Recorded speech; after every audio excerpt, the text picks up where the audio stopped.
to be better than what their record truly is. I think Plainville with it saying that. I think they got a little bit more juice, I guess, to pull over.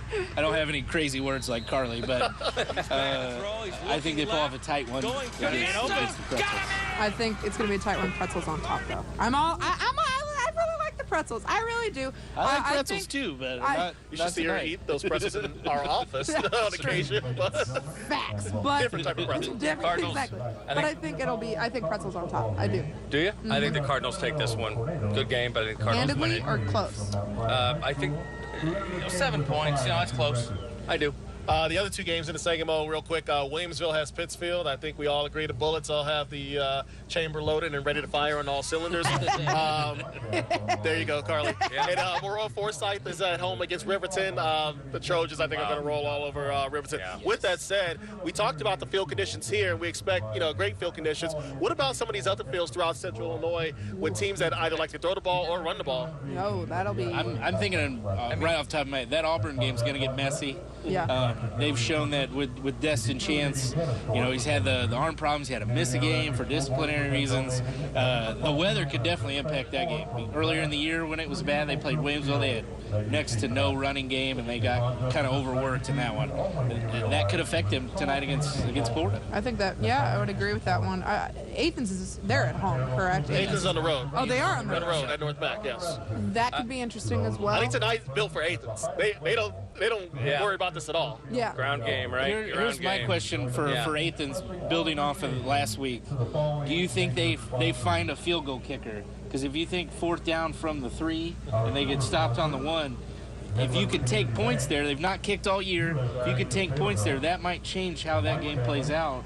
Moroa goes down, scores ties, and then wins the game. Well, here's the thing is, like, when I've been to Athens practices during the season, and they're always practicing field goals, and they're going in, and they're like 20, 30 yarders for a high schooler. It's pretty impressive, sometimes 35, 40. Why haven't they kicked this year? That is interesting. I've never even thought Maybe of that. Depending on how the game goes tonight, it's a lot to ask a student to go out there and kick a field goal in these conditions. Yeah. That'll be interesting, but it's, great practice test. for maybe down the road in the playoffs. In November, This because is the weather won't be November great. type That's weather. right. Out No here doubt. tonight, so. Some would say December type weather, but yes, November, good enough, right? If it was Close December, enough. I would like snow. I just don't like this with the rain. I just want my snow. That's it. Is that bad? Well, it'll be interesting nonetheless. Of course, it's going to be cold, so if you're heading out to a game, make sure you bundle up. Some hand warmers, gloves, definitely going to be used tonight. Some hot cocos, a nice selection at the concession stands. A hat, if you have one. Yes.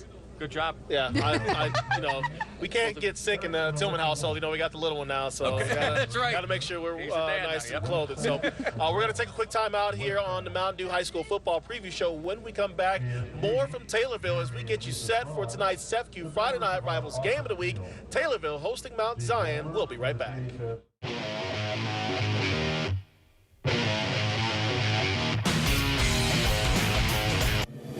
When U.S. government decisions made here impact you here, Fox Illinois connects you to Congress.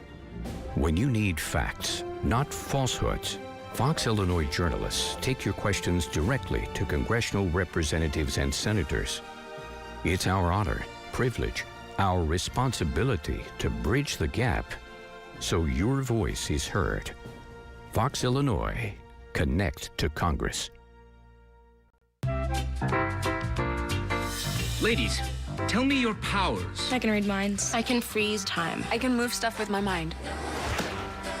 Impressive. Kara.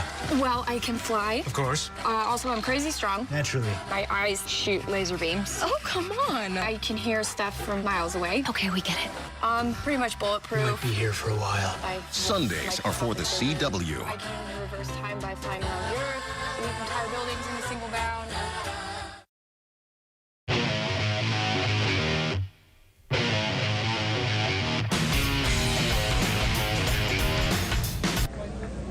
Welcome back to the Mountain Dew High School Football Preview Show. We are in Taylorville. Tonight, the Tornadoes, 7-0, will host the Mount Zion Braves, 5-2, in an Apollo Conference matchup on a cool night, but they have turf. Field is all set, all good. To my far left, Carly Bell, of course, ABC News Channel 20 Sports, and our special guest to my immediate left is Kathy Moore and Fred Odom.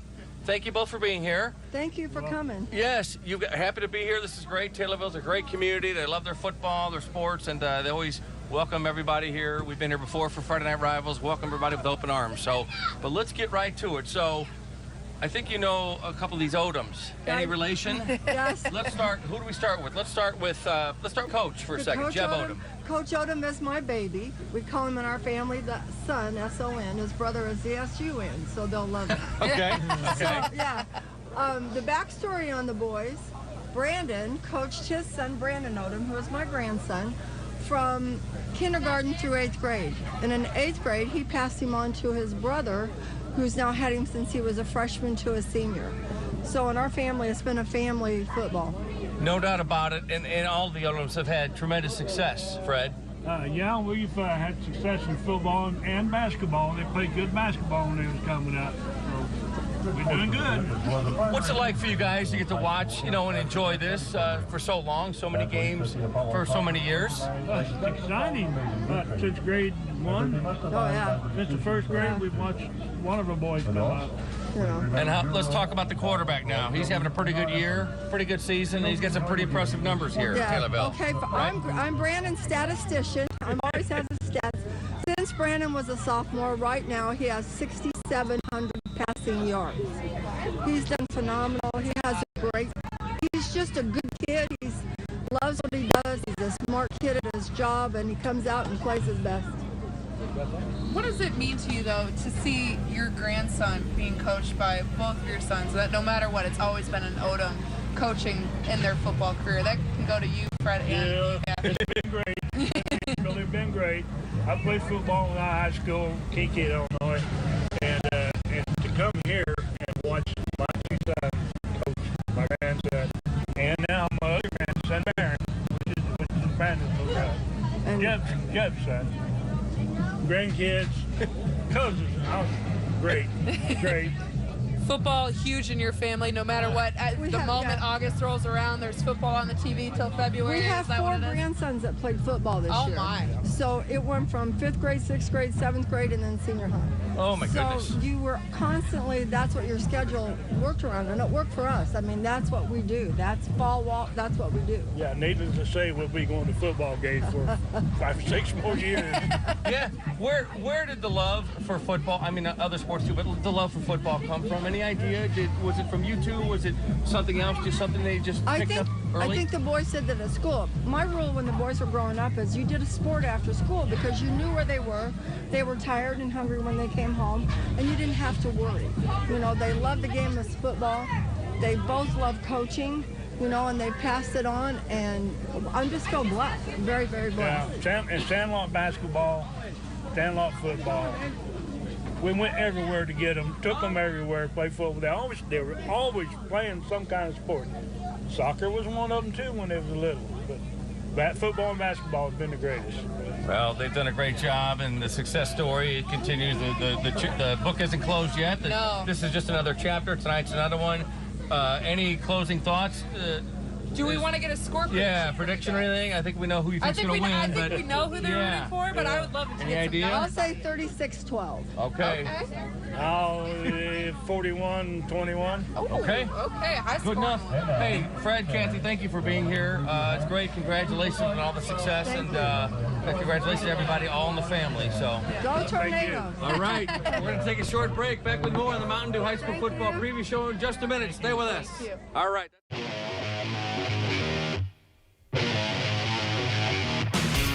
The next Modern Family. You had a girlfriend before Mom? Tried to. Trust me, I had plenty of fun in my time. And then I met your mom. And thank you. It's a flashback for Phil. But does his old flame still have the hots for him? Here is my hotel room key. Modern Family. Monday at 6:30 on CW23. Are you ready for some hands-on training to help you take off in as little as a year? Midwest Technical Institute offers a variety of programs in industries like welding, pipe fitting, and HVAC. We offer daytime and evening classes, and for those who qualify, financial aid and placement services are available. Earn the qualifications and certifications you need at MTI. Get started. Enroll today at midwesttech.edu. Midwest Technical Institute. Hands-on, take off. You get any thought to what you'd like to do for our honeymoon? Can't have my heart set on intercourse. Mike and Molly 5 nights a week. Weeknights at 11 on CW23.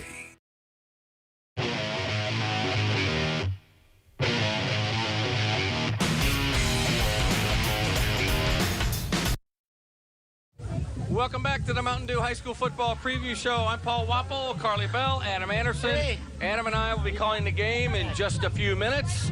Almost game time, but not quite yet. Carly Bell, and they just got the pool and everything. We got the turf. We got the fans are fired up. We just talked to the Odoms, all in the family, and this is going to be a good one. I just feel that Adam doesn't love me right now. I know you don't like me standing next to you. Because of her hot takes are so hot, I have to give her some space. Your space, yes. I don't want to get You don't want burnt to. or toasted. I don't know. Toasted. We'll go with toasted. Toasted. Look at you. See, you got the words today. Let's talk about this game, though. I know we've talked a lot about it. It is the game of the week. Let's do one last final take on it. What do you think this game will come down to today? It's going to come down, can Mount Zion slow down Odubison and Wright? And I think a lot of teams in the Apollo, that is their plan of attack. They do have a good defense. They're picking it up. They're getting it together. But can they almost keep them off the field? Can Mount Zion's offense do enough, convert enough third downs, big second downs to kind of almost do what Athens did against Maroa last week, keep that high-powered offense off the field as much as possible? Yeah, I mean, that's great. I agree with that. I mean, you got to do that. You got to do something to slow down that offense, and maybe the best way to do it, obviously, is keep them off the field. Ball control for Mount Zion. Mount Zion's a good team, 5-2. 5-2. Let's not make any mistake. The Braves are awesome, right? And like Adam said, I mean, they want to get that 6th win so they guarantee a playoff spot. Right.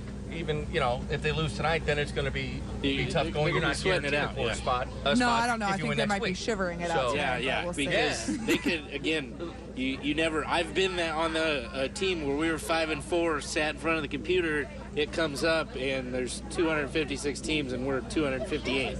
So that happened to Mount Zion last year. You know they don't want to have that happen again. You got to get to 6 to make sure you're not shivering on the outside. Shivering, honestly, no. As we are freezing out here today. And Taylorville's had high-powered offense the last couple of seasons too. This year they're 7-0. They're rolling, doing very well, and it's just incredible. I'm really looking forward to seeing them. I've only seen highlights and read about them, and this is going to be great. And we'll see how the Mount Zion defense does. That's what I'm really interested in seeing, because Mount Zion, they've had some big tests this year, and they've come up to the test, but then what I've seen is their offense usually hasn't come up and filled what the defense can do, and I hope that's not the case for them today. I really want a good game. I think we should see a very competitive game. It's going to be hard-hitting. It's going to be competitive. Yes. I talked about earlier special teams. I think maybe you see some short kicks or some reverses, maybe some kind of gadget type plays to generate some momentum and again keep the other team off the field. I think this will be an interesting one, but I do see Taylorville. They are just so hot right now. I think the addition of Yemi Odubison. There we go. See, we got it. Get used to it because we're going to say it a lot probably tonight. Probably. Yeah. So Oh, the fans left us. I was asking who's going to win the game tonight. Who's us? Oh, okay.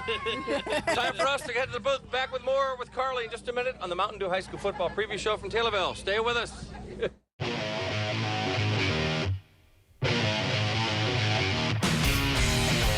The CW23 Comedy Arcade is open. Try your hand with the Goldbergs at 4:30. Your mom was nuts to take away my license. Look at me go. Double your score with 2.5 Men at 5 and 5:30.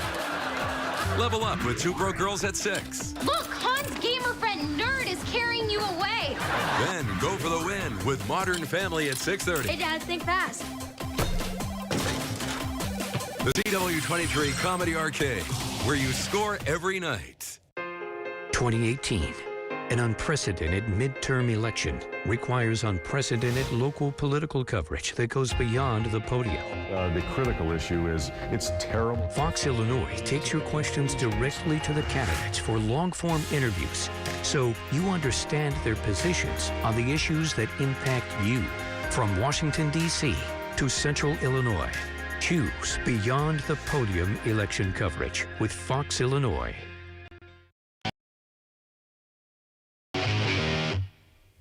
preview show. Again, I'm Carly Bell. I will have sideline for you today, but to talk about with this weather is actually the football field. And believe it or not, here at Taylorville, this is a brand new football field that they've been playing on this. And it was actually funded entirely by the Taylorville community. Back in the spring of 2017, the Taylorville Quarterback Club started to fundraise for a new football field. It was completed this past summer. They had the groundbreaking back in June, and everyone was a huge part of it, and they're very thankful for this huge asset, not just for the football team in of itself, but for the entire community here in Taylorville.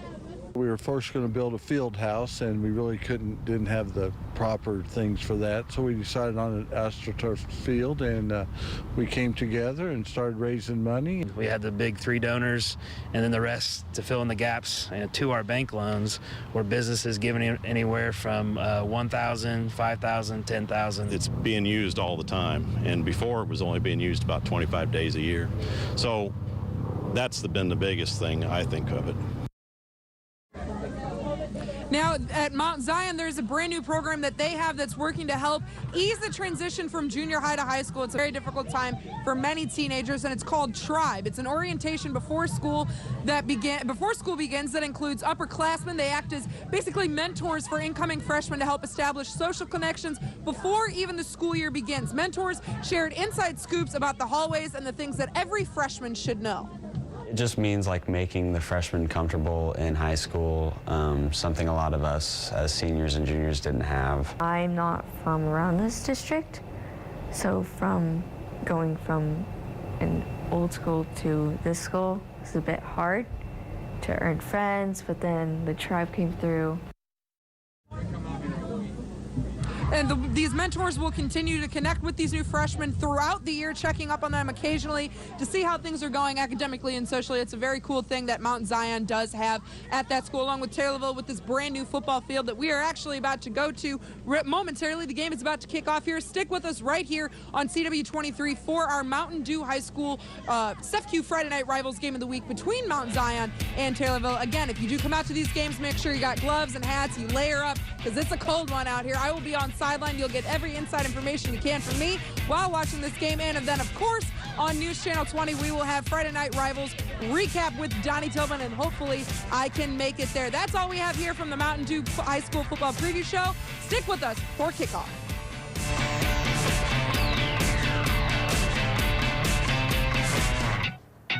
Hey, football fans. Watch All-American on the CW. I'm Michael at SIU Eversville. Stay tuned for CW Primetime.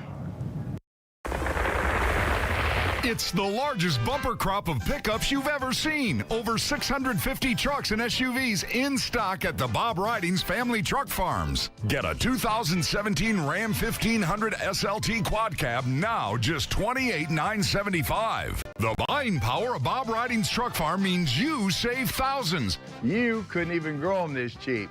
But we can. Central Illinois' largest truck farm at the Bob Ridings Family Truck Farms.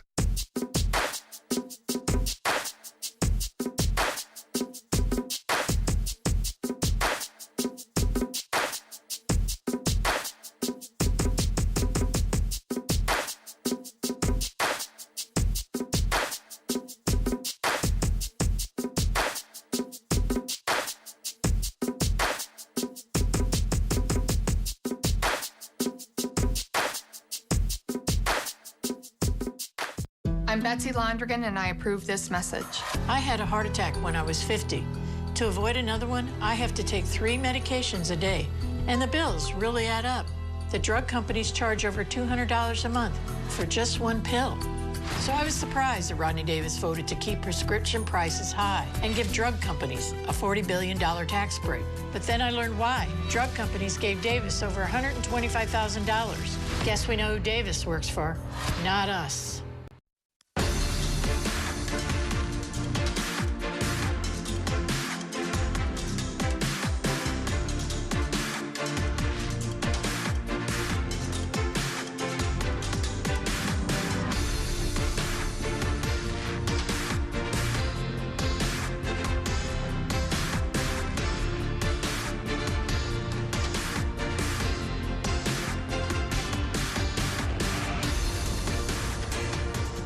This is SEFCU's Friday Night Rivals, brought to you by Prairie Heart Institute of Illinois. Good evening, everyone, and welcome to SEFCU Friday Night Rivals, presented by Prairie Heart Institute of Illinois. I'm Paul Wappel, along with Adam Anderson. We are in Taylorville tonight, where the Tornadoes, 7-0, off to a great start, will take on the Mount Zion Braves, 5-2. Adam Anderson, rain's coming down a little bit. It's cool out here. Cool. What a difference a week makes. You're right? Underselling the cool Yes. part. It is cold out here. Compared to a week ago, right? A week ago, we're sweating. This week, I need gloves on. My hands are freezing. Yes. What do you think about tonight's game? What are the SEFCU keys to the game tonight? You know, for Mount Zion, it's all about slowing it down. The Taylorville offense, we've talked about it a lot. It's been in the paper. It's been on TV. They are very fast. They're very quick scoring. You got to slow it down. You've got to play at your pace. Keep them off the field as much as possible because you don't have that kind of dynamic offense you've had in the past. You want to keep the game intact. But for Taylorville, you got to put them away early. You can't have Mount Zion in a true rivalry game like this is hang around and keep it close, because then you never know what can happen. And this is a rivalry. It goes way back. They're always very good competitors. And, Adam, one thing, even with the weather, they don't have to worry about is they have turf here. There'll be no mud to worry about. Yeah, this is an unbelievable first year for turf. They haven't been able to play very many home games here, and it's an amazing field. Got to walk around a little bit. It's awesome. Sounds good. Right now, we're going to turn it over to tonight's sideline reporter, Carly Bell from ABC News Channel 20 Sports Department. Carly, what do you have for us?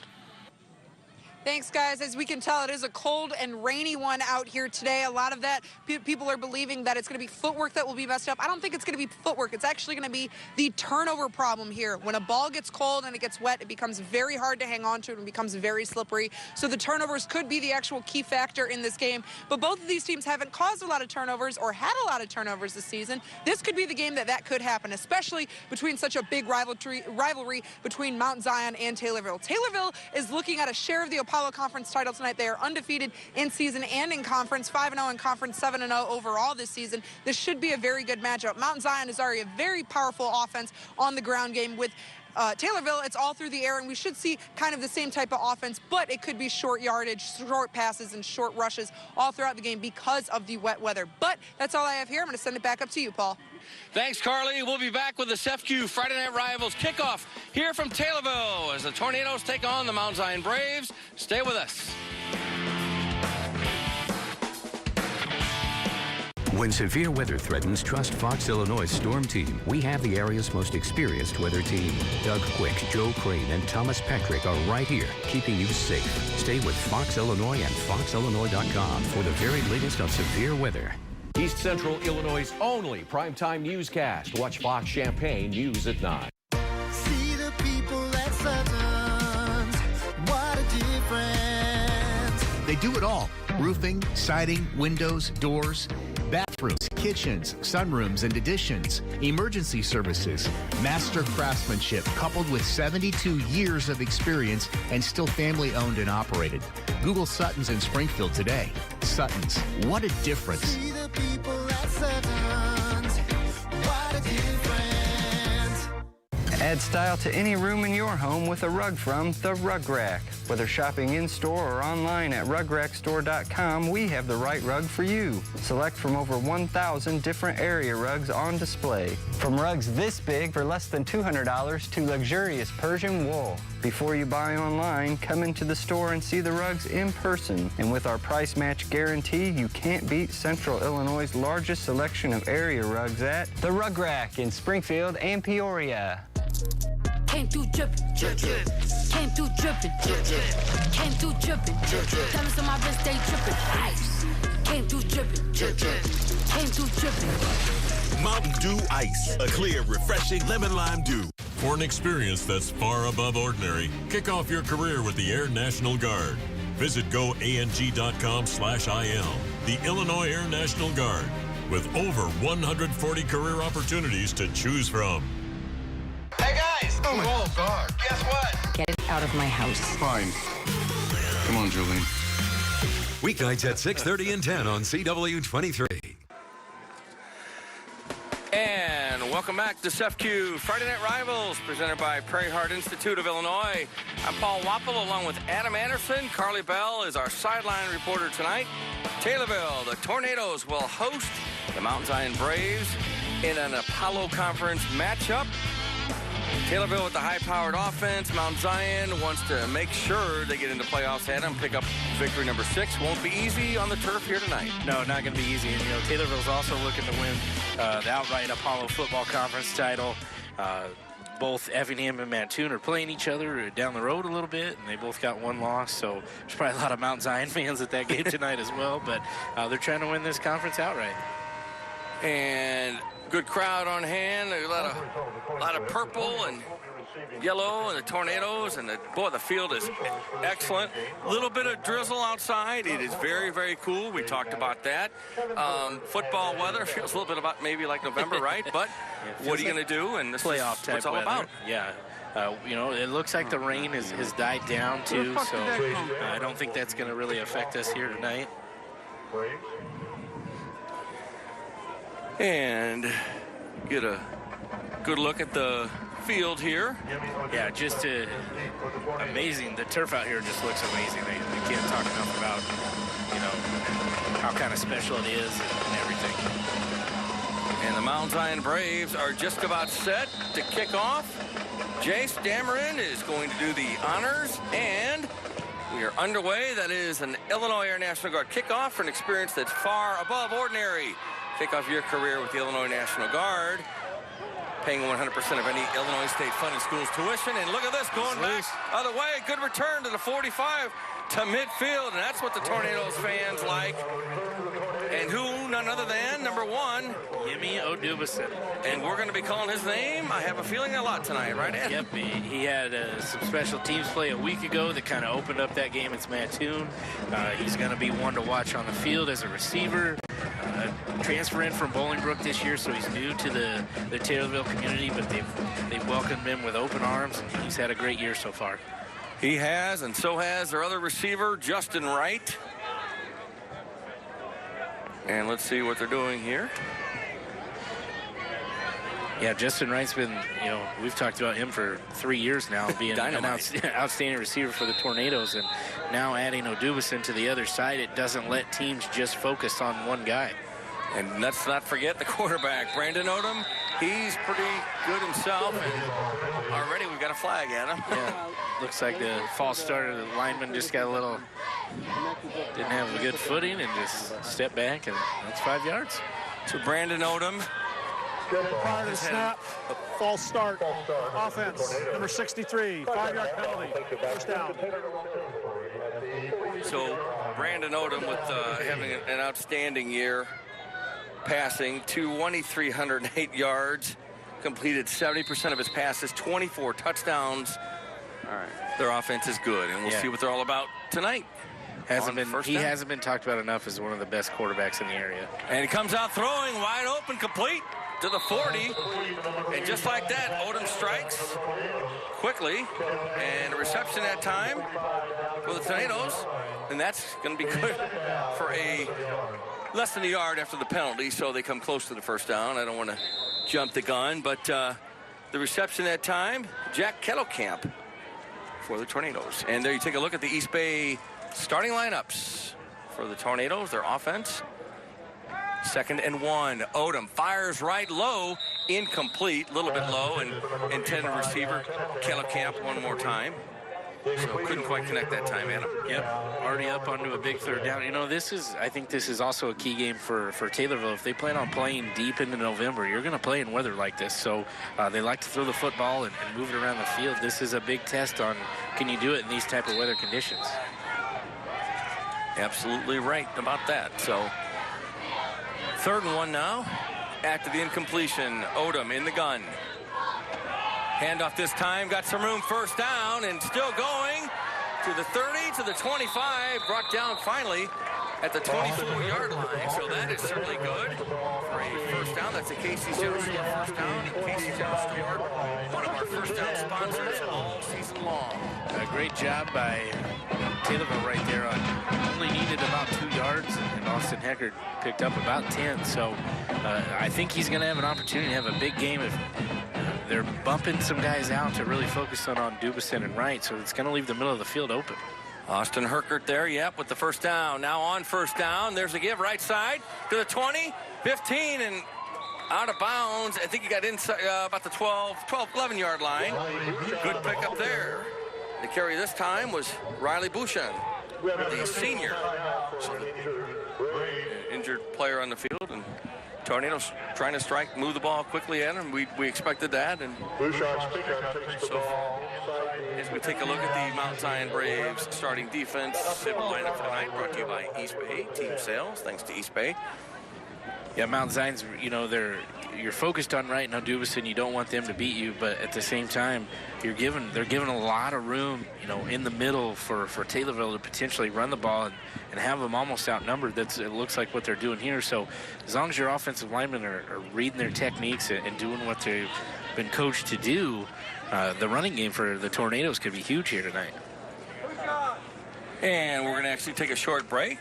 We'll be back with more first quarter action from Taylorville. You're watching CEFCU Friday Night Rivals here on CW23. Don't go away.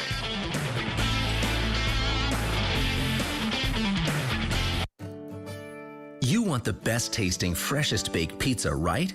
At Casey's, it starts in each and every one of our kitchens with dough made from scratch. Just like this, every day. Our original Casey's pizza crust is made to order the right way. No assembly line, no freezer, no factory. Just made from scratch goodness. This month, sink your teeth into our large Supreme Pizza for just $13.99. Casey's, famous for pizza. Get ready for this week's matchup. The Mount Zion Braves take on the Taylorville Tornadoes. CEFCU Friday Night Rivals, presented by Prairie Heart Institute of Illinois. Watch each week as the area's best high schools take to the field and battle for victory. Pride, determination, and the will to win. Experience it all live this Friday at 7 on CW23. CEFCU Friday Night Rivals, presented by Prairie Heart Institute of Illinois. Welcome back to CEFCU Friday Night Rivals, presented by Prairie Heart Institute of Illinois. We're in Taylorville. First down and 10 from the 12. Odom throws left, complete to 10, 5, end zone. Touchdown, Taylorville. And that's Caden Milham with the touchdown. And that is a Young Security touchdown. That means for every touchdown, Young Security will donate $50 to a local charity. And this week's charity is First Step Women's Center. So the Tornadoes mix it up. Not to Wright, not to Dubison, somebody else, Adam. Yeah, and they just had him outnumbered, so a simple screen pass, a little swing out to Milham, and he does the rest and gets in the end zone. So 6-0, the Tornadoes strike first, and they will spread it out. Check out this little swinging gate action. You got Brandon Odom looks to the sidelines. He's in the gun. Is he going to keep it? Nope, throws, fires it, and incomplete. So the two-point conversion fails. Tornadoes take a 6-0 lead on the touchdown pass from Brandon Odom to Milam. So with 10:42 to go, just like that, Adam, the Tornadoes strike early. Yeah, strike pretty quick. It was all set up by the big kickoff return by Dubison. He got to the Mount Zion side of the field, and that'll definitely help out any offense. It doesn't matter who you are. Definitely. So Tornadoes on the board first, and take a look at the Tornadoes sideline. Good crowd on hand tonight. And let's go down to Carly Bell, our sideline reporter. Carly? Thanks, Paul. Down here, when I was in that injury timeout huddle, that is probably one of the most relaxed huddles I've ever seen. Every single guy on that team just said, we're rolling, let's stay calm, let's stay confident. And they ran the exact same play that you saw just 2 plays prior, and they were able to march down the end zone. This is a Taylorville offense that is not affected by who they're playing or what this weather is doing. They're running the same thing. It's very calm, cool, and collected here on this sideline. All right, thank you, Carly, for that insight. And that just kind of speaks to you about what Coach Odom has this year. I think it all starts with him. He's a pretty calm, cool, collected guy, and it's rubbed off on his players. And if they keep doing that, we could be talking about them deep in November. And the Tornadoes will kick off to Mount Zion, see what the Braves can do here in the first quarter. And this is different. They're actually going to punt. Yes. It's a free kick, so you can't elect to do that. Just a lot of teams don't. And there it is. is Brandon Odom, and it's fielded about the 30. That is an Illinois Air National Guard kickoff, and the ball is loose. The tornadoes say, hey, we've got it. We've got it. Let's wait for the official call, the official ruling. And Mount Zion has it. So, dangerous situation there for the Braves, but they hang on to it, and they will start. So this is a drop kick. The ball has to hit the ground before he kicks it. You don't see that hardly if ever. It's not an easy thing to do, but I think it did exactly what they wanted. And no doubt about it, and the ball obviously came loose there, as you saw on the replay, but the Braves get it. So 1st and 10 from their own 29, talking about Mount Zion. 5-2 entering this game, looking for big victory number 6 to guarantee them a spot in the postseason. You know, Mount Zion's going to be a team we're going to talk about a lot next year after. They play a lot of sophomores, a lot of juniors, not a ton of seniors on this Braves team that are playing right now. So they're very young, but they're still very, very good. Ashton Summers, number 13, is their quarterback. He's in the gun. He hands off on 1st down, and not much doing there. Tornadoes just swarm on the play, and they are fired up.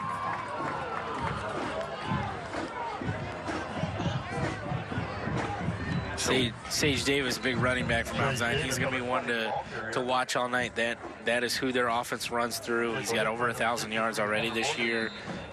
They're going to try to pump him the ball and see what he can do, but this is a very quick, a defense that flies around. You're going to see a lot of purple jerseys all over the football. Sage Davis, 6 foot, 210 pounds. He looks bigger than that in person. So 2nd and 10, no gain on the play. And we've got a clock has stopped here as equipment. Let's see if just Tornadoes player, Taylorville player comes off, and so somebody else comes in on defense for Taylorville. So Mason Hutchinson just came in, number 4. And I think we're set. 2nd and 10, ball on the 29. First quarter action.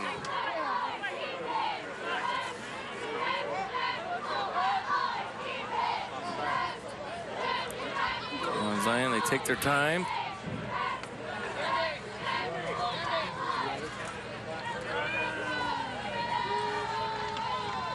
Give to Davis. And trying to get something going, and tough to bring down, but not much there. Gain of about 3 on the play. Again, I talked about slowing this game down if you're Mount Zion. Perfect example right there. That ball wasn't snapped until there was about 2 seconds left on the play clock.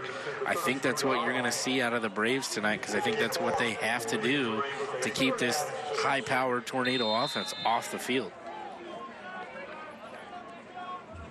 9 minutes to go, opening quarter. On a very, very clear night. A crisp night. Very crisp tonight. Yes, very crisp. But 3rd and 6 from the 33. Ashton Summers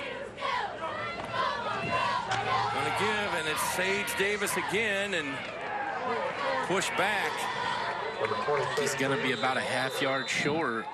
Again, they close the gap. There's a lot of speed. Taylorville's not the biggest defensive linebacking group that you're going to see, but they are very, very fast. So 4th and 1, like you said, Adam, short for the Braves. So the ball on the 38-yard line, certainly a punting situation, and they're lined up like they're gonna go for it. Maybe trying to draw them off or no. Let's go. Okay, let's see. Let's see if they try to draw him off or not.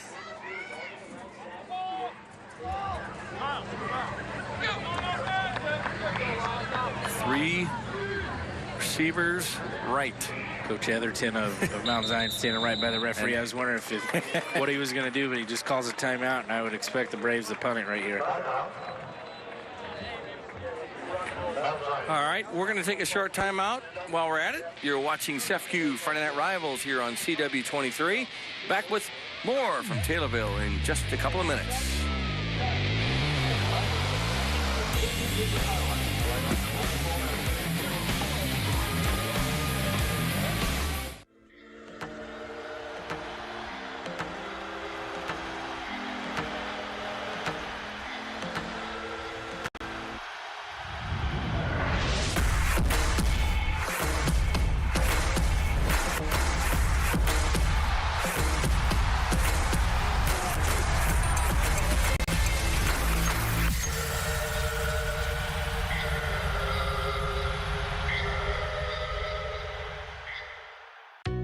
North Peak Center of Illinois is about a dedicated staff, experienced physicians, and top quality care. We take pride in seeing our patients have the best recovery and the most successful outcomes that are possible. We don't work by referral only. Patients can call and make their own appointment. So if you're in the emergency room, you're in your family physician's office, you can ask for OCI. Patients have a right to choose who they're seen by. Welcome back to CEFCU Friday Night Rivals, presented by Prairie Heart Institute of Illinois. I'm Paul Wapple and Adam Anderson. Carly Bell is on the sidelines tonight. Sideline reporter, that is. And 7:47 to go, as you see on the screen there. First quarter action. 4th and 1, and Mount Zion looked like they were going to go for it now. It looks like they will punt. Justin Wright back deep for the Tornadoes, so I'm not sure about kicking it to him. Pretty good kick, high, pretty good distance. Takes a tornado bounce, and Mount Zion downs it at the 39-yard line, so pretty good field position for Taylorville as Brandon Odom will come out with the high-powered offense of the Tornadoes and see what they come up with on their second drive of the game. Yeah, let's see what adjustments Mount Zion made. Again, you worry about Odubison and Wright on the outside, but I think they're leaving a lot of openings, in the middle of the field.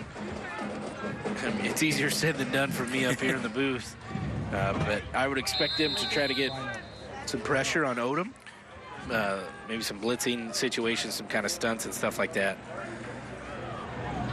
So on first down, Brandon Odom in the gun, keeps it, and turned around and brought down. Wasn't sure he was going to be able to hang on to him, but a nice defensive play there. Good tackle by Drew London, the 210-pound sophomore, 6'3", and took every bit of him to get Odom down, but he did it. Yeah, good job. And, he read his key quick. He got in the backfield, and Mount Zion's going to need more plays like that to stay in this game, but he did a good job of really securing that tackle. He wasn't going anywhere. Check that. Sorry about that. That was Aaron Valdez, number 16. So 2nd and 14. Odom throws complete.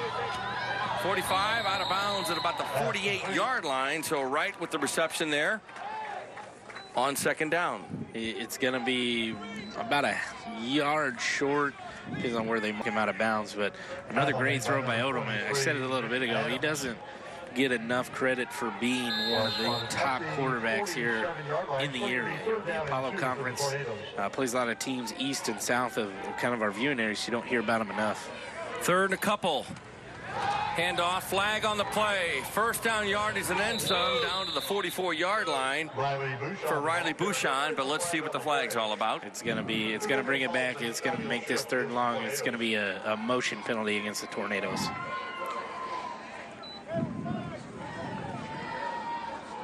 And we wait for the call from the official. Illegal shift. Illegal shift. Offense. 5-yard penalty, still 3rd down. So it remains 3rd down, but so he started moving forward before the ball snapped. You got to go directly at an A or diagonal across. Anytime you start moving forward, you're gonna get called on that. And I was going to ask if you thought that was just one of those things that comes when you move the ball, try to move the ball quickly. You have a fast-paced offense. Yeah, Is that just the price maybe of doing big 3rd down, doing business, sort of, right? It's a big 3rd down. You're trying to catch them a little off guard. You just get a little too excited. That's what happens. So 3rd and 7 from the 42 for Taylorville. They lead 6-0.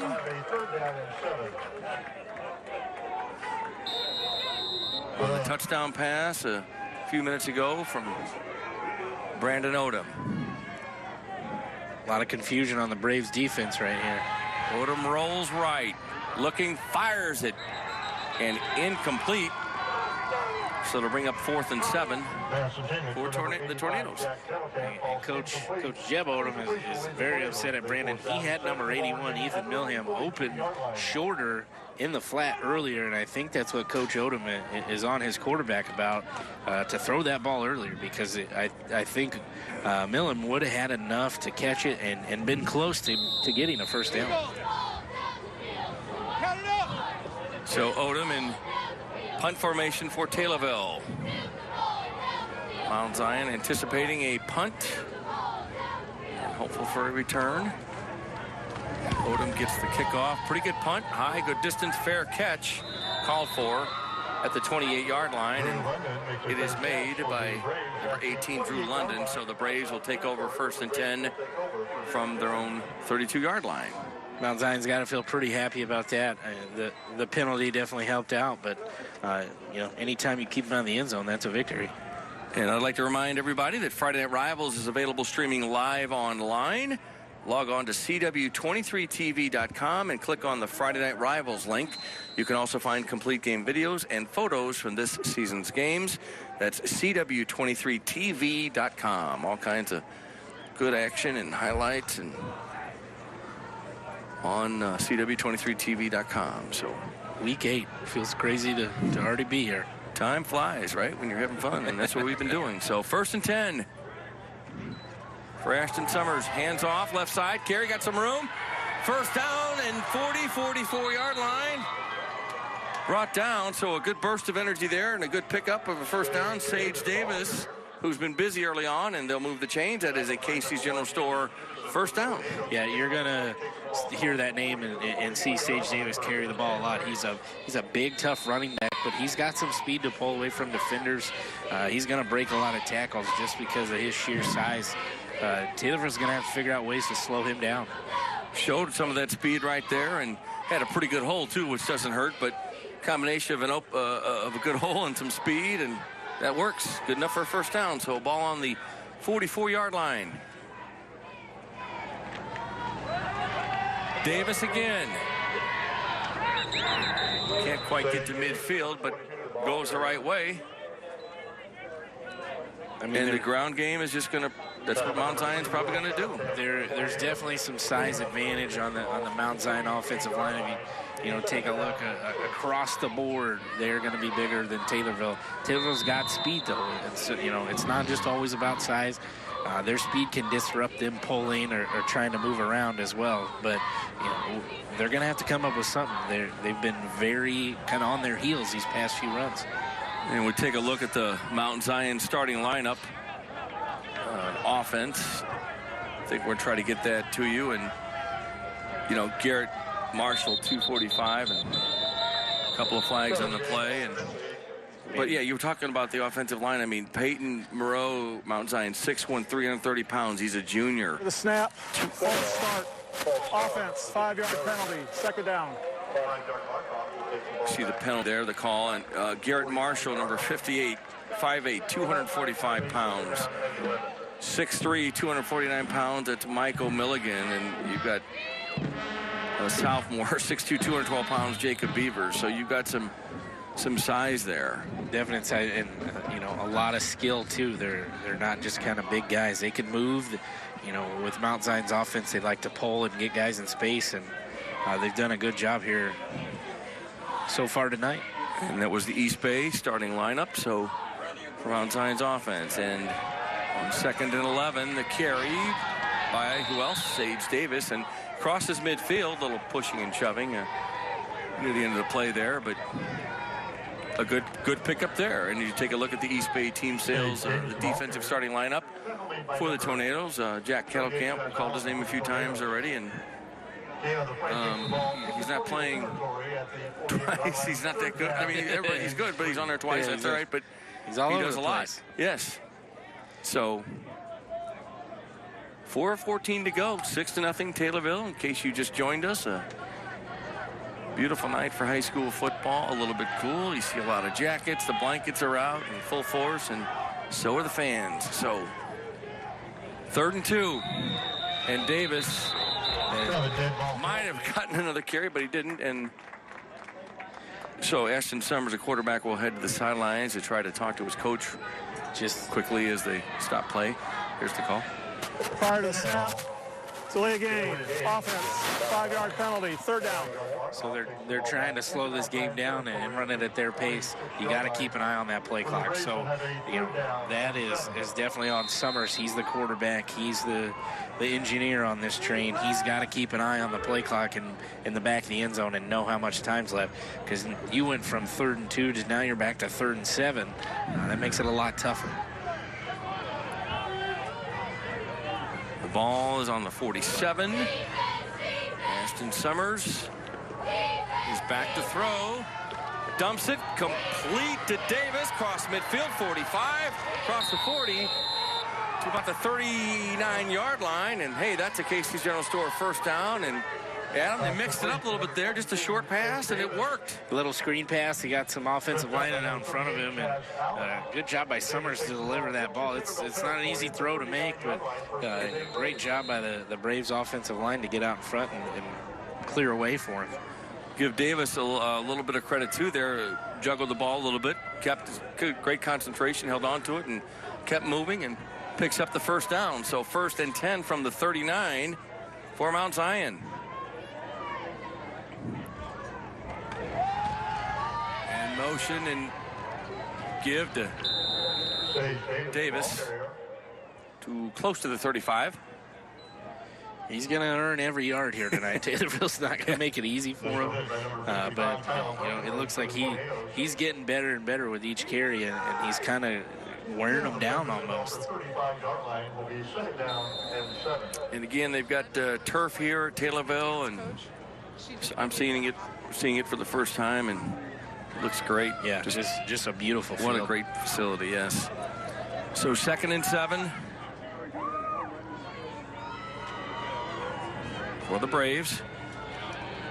Bartles in motion, and he gets the ball, and he's going to the 30, 28-yard line, close to a 1st down for Bryson Bartles. He's been in motion three times last three plays, Adam, and this time he gets the carry. And it is, they're going to measure, I think. Yeah, he's pretty short. Looks like. He's pretty close to getting a 1st down here. But pitched it to Bartles. Yeah, just a nice flip to him. And if he were to drop it, the good thing about that's an incomplete pass. It's a forward throw, technically. So if he were to drop it or bobble it and it falls, it's an incomplete pass, so you're not hurting anything. It's going to be a 1st down. And that is, yes. So that's a Casey's General Store 1st down as they move the chains and move the ball forward. The Braves are doing that. So 2:25 to go. So nothing fancy, whatever works. Yeah. So like we said, Mount Zion's a really, really good team. Just maybe overshadowed as you're looking at things on paper and in the media and things because of Taylorville's offense. But Mount Zion 5-2 and having a great year themselves, a very good year. So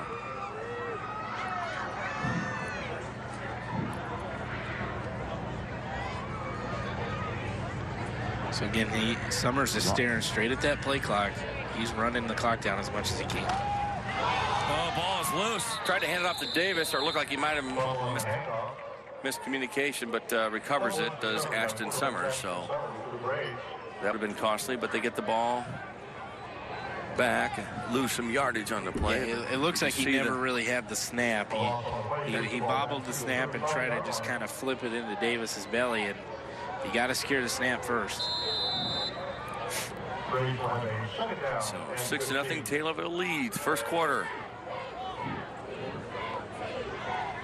And Ashton Summers comes into the huddle and has the play he wants. He's got his Sage Davis right by him, and that's who gets the carry, and he's got some yardage going. Got some room. 20, 15, 10, I think he's going to go. Touchdown, Mount Zion, Sage Davis. 35-yard touchdown. That is a Young Security touchdown and another $50 courtesy of Young Security to a local charity, and it is the First Step Women's Center, 6-6. He made 2 great moves in that run. You see one here, right here. He puts his foot in the ground and just a perfect juke, and then he has enough vision to cross over the field, get some blockers out in front of him, and he just does the rest himself. 6-6, and the Braves will attempt the extra point. And this is certainly a big extra point, especially considering the fact that Taylorville missed the 2-point conversion. So Jace Dameron will attempt the point after. Ooh, I don't know. I'm sure if it was partially blocked, but it was certainly low and no good. So 6-6, a break for the Tornadoes there. So 6-6, though. We're tied. 1:09 to go in the first quarter here in Taylorville as the Tornadoes take on the Mount Zion Braves. Apollo Conference, and here's a replay, Adam. Great camera work here. Look at it. He didn't even get the football. I wondered if he didn't get on the block or if he kicked his hand, but again, I know it's cold. The ball's going to be a little bit harder. You got to get it on the. You got to secure the stamp first. So we'll remain tied 6-6 here. 1:09 to go, as I said, in the first quarter, and we'll keep you posted on some other scores around the area tonight as we get them. And this is really do or die, whatever you want to say, make or break week, right, tonight, Adam, for a lot of people. Yeah. I mean, a lot of teams across the state, especially here in Central Illinois. And talked about the Auburn matchup tonight. They have to win to have a chance to keep their 22-year playoff streak alive, or to keep that going. And Porta's they're taking on Porta, and I think 256 teams in the state of Illinois make the playoffs. I think I read this week there were 324. So there's still a lot of teams that have that potential to get in. And your teams like Porta, Auburn, New Berlin's not mathematically eliminated. North Mac, they've got uphill battles, but they're still want to be a part of that selection Saturday, a week from tomorrow. So the Braves are ready to kick. It is Jace Dameron, and it is an Illinois Air National Guard kickoff, and it is fielded at the 2, and on his feet, 15, 20, looks for some room, cuts back, nope, cuts back this way to the 26-yard line. Pretty good return there by Yemio Dubasin. Oh, Dubasin, thank you. Look at that. You haven't seen the players' breath coming out of their mouth. Yeah, like that. A lot of firsts here in a while. He's just trying to, find a hole, find an opening. And he's so quick. He's got very, very good balance, so he's been able to shake off a few tacklers. A great kick by Mount Zion to kind of put him in an awkward spot to catch the football, so he couldn't get a running start at it. 1st and 10 from the 26. Odom with the handoff. And up the middle. Not much of a gain there, and carry by Austin Herkert. I talked about junior in the pregame, if you're Taylorville, you got to kind of separate some distance early so you don't give the type of momentum that Mount Zion has right now. They're playing with a renewed fire. They're coming right at Taylorville, thinking they belong in this game. They haven't been talked about enough. Can't let them hang around.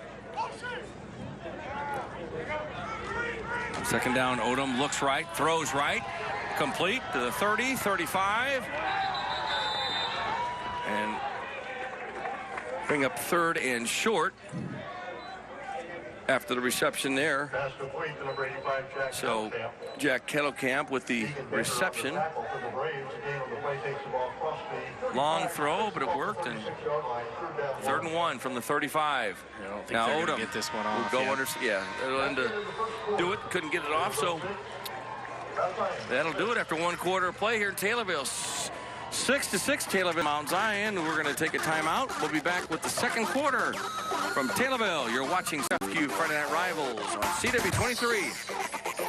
Don't go away.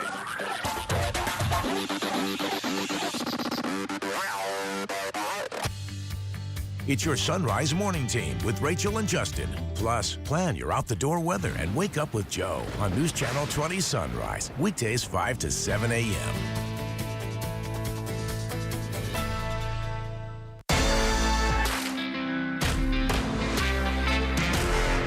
It's time to paint and redecorate. Come on in.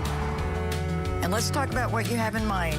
We have thousands of rich, beautiful colors to choose from and quality interior and exterior paints from Glidden and Benjamin Moore. To help with your decorating vision, we have Mohawk carpet, Mannington vinyl, and Hunter Douglas blinds. When you're ready to paint or redecorate, come see us at Dillard's on the corner of Laurel and MacArthur.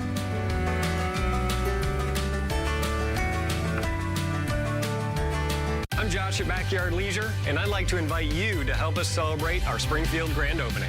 Get 30% off on all hot tubs. Plus, get instant rebates up to $1,000 off. Plus, get 0% financing up to 60 months. Plus, get a free cover assist, steps, water care, and rapid relaxation unit delivery.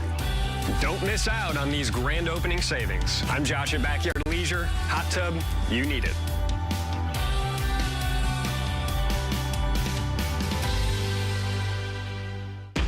Are you ready for some hands-on training to help you take off in as little as a year? Midwest Technical Institute offers a variety of programs in the medical field, like medical assisting, medical coding, dental assisting, and more.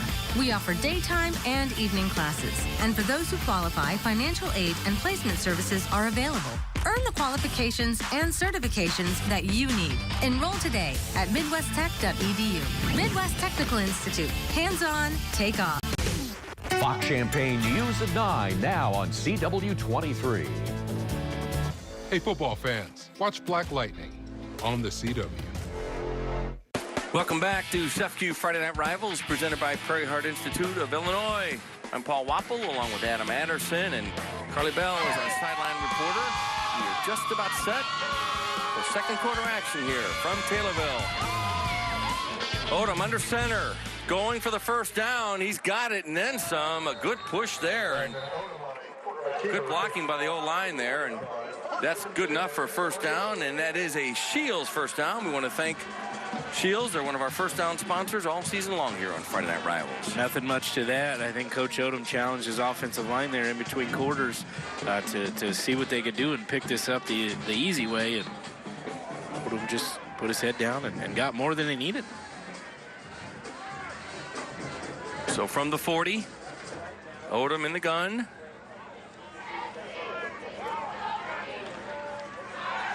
Throws left. Had it. Thought he was maybe trying to run a little bit before he had it, and had an opening there, but couldn't quite hang on to it. Kettle Camp. Yeah, Kettle Camp got kind of put the cart before the horse there. You got to keep your eyes on the football, and I think he saw he had some openings and tried to take off running before. And there was a flag on the play. So they're going to call. Okay, yeah. Ineligible receiver downfield, so it's a 5-yard penalty against Taylorville.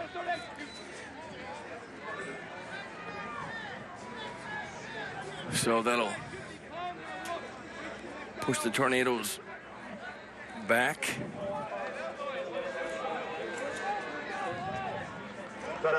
And declined, so they decline it. Didn't want to give them the extra down. I mean, don't fault that at all. So 2nd and 10 then from the 40 still for Brandon Odom and the Tornadoes. Handoff, hit hard, couple three Braves right there, read it well. Yeah, and this Mount Zion team is fired up. After that first drive, I think they were kind of a little bit of shell shock. They settled down, they got to stop. And now they got a touchdown, tied this game up, and they're very fired up. This is a huge third down. For Bouchon, nothing there. So, yeah, 3rd and 10.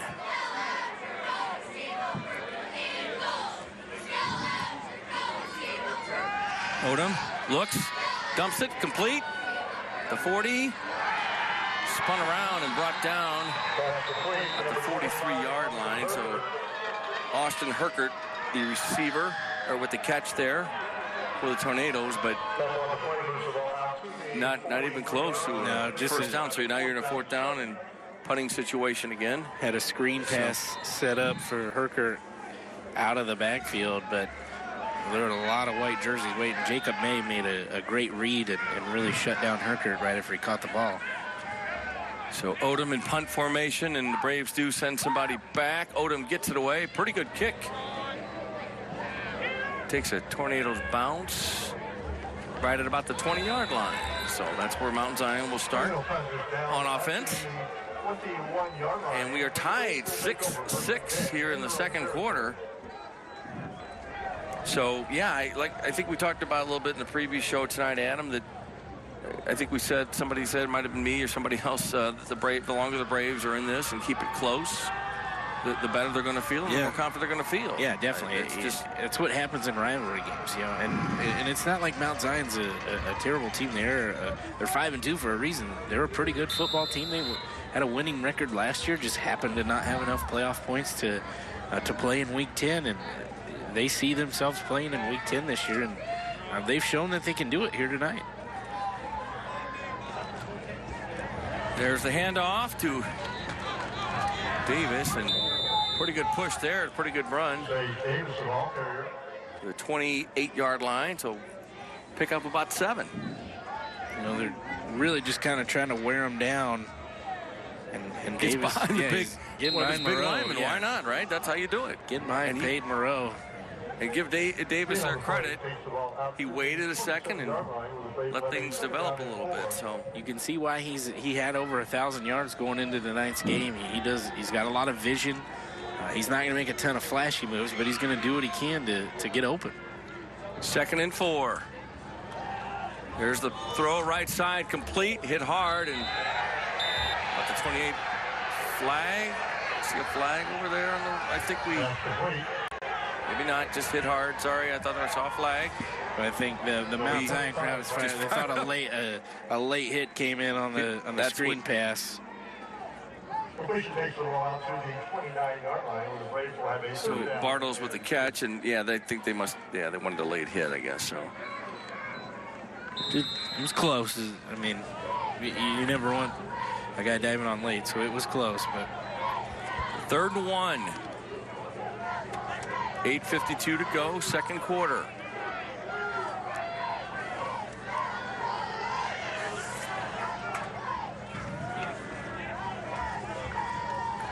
Summers back to throw, looking, has time, across the middle, tipped, in the air, oh, and caught. Good concentration there. Pretty impressive. Drew London, the sophomore, 6'3", 210. He gets the first down. That's a Shields first down. And Adam Anderson, it wasn't quite as impressive as the incredible catch last week during the game, right, that made it on to ESPN. But look at this. Yeah, just... Taylorville had a little bit, and he just held on to it. So and that's a big target, and that was a tight window for Summers to try to fit that football in there. And Taylorville made a play on it, but unbelievable. We get some great catches here on Friday Night Rivals. That's all it takes. Have us televise your game. All right, 1st and 10 from the 37. Summers. It's the handoff to Davis. Up the middle to the 39. Gets a couple. 2nd and 8. And the Braves, mix up the ground game, a little bit of the short pass here and there to keep you honest, right? Yep, keep them honest. Hey, we're not going to run it every time. So, but they're definitely only going to throw the ball, I think, when they absolutely have to. So, Davis is going to be their focus. They're going to. They threw it to him once. I would expect to see a few more of those quick dump-offs or screen passes to him. He's their playmaker. He's their guy. 2nd and 8.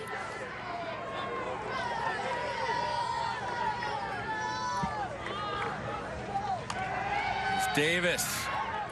Just goes behind that line and to the 44-yard line. Bring up 3rd and short. Great job by this Mount Zion offensive line. It is really kind of imposing their will right now.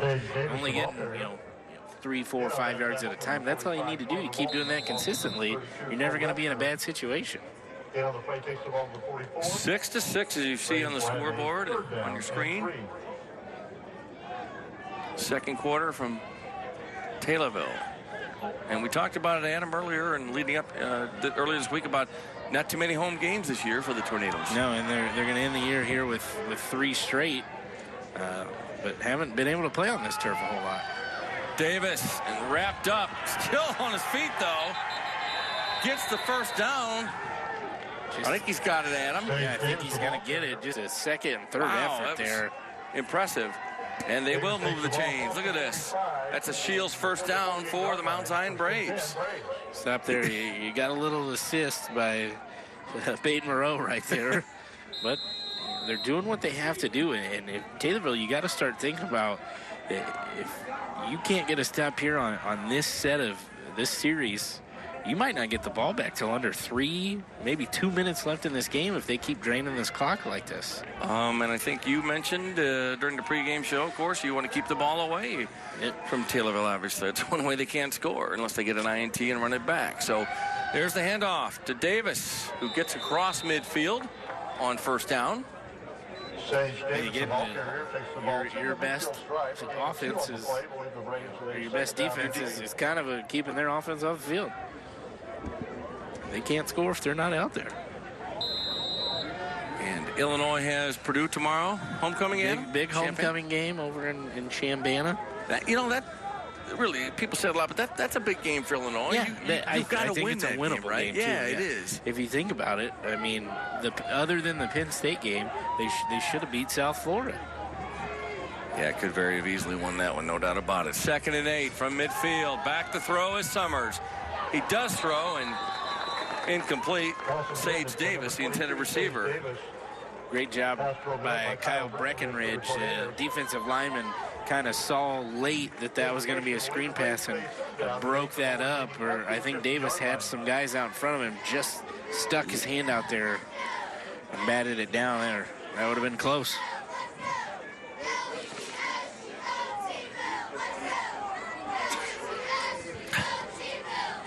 So 3rd and 8 from midfield, and before you know it, it'll be halftime. Here you see Summers on the sideline, just talking to play. Coach Etherton, I always have to cheer for Coach Etherton. I grew up watching him play high school football. He went to Illiopolis. I went to Tri-City. We co-opted, which is now Sangamon Valley, if that's not confusing enough for you folks at home. 3rd and 8 from the 50. Davis, 45. 42-yard line. And they will move the chains, and that's good for a Shields first down here. So take a look at the replay. It's nothing fancy. He just puts his shoulders down and does what he can. And I can't speak highly enough to this offensive line. They had a game plan, and they're really kind of instituting that here tonight against the Tornadoes. 1st and 10 from the 42 of Taylorville. Ashton Summers gives to Davis, goes up the middle. 38-yard line. Give him 4 yards on the play. And what'd you say about Tornadoes might get the ball back with about 3 something, and potentially if they get, and they think they would, but yeah, keep it this pace, they might not get it back at all. And that's just what the Braves want, as long as they score, right? Yep. So 2nd and 6, 4:18 to go, 2nd quarter. You know, and Taylorville's never been a 4 defensive lineman team. They like to rely on speed and confusion and moving guys around. And I just think maybe this bigger offensive line is taking advantage of that right now. Davis, left side. Hit hard, and I think he liked getting hit. Maybe he thought it was a little bit late, but to the 28-yard line. I checked at the 32-yard line. And that's good for a Shields first down. So Mount Zion, you see the replay, they move the chains once again. And it's, you know, we talked, this is a true rivalry game. It could get a little chippy, a little testy. You know, they talked about that during the week. Keep your emotions in control. Keep them in check. You don't want a big 15-yard penalty to decide this game one way or the other.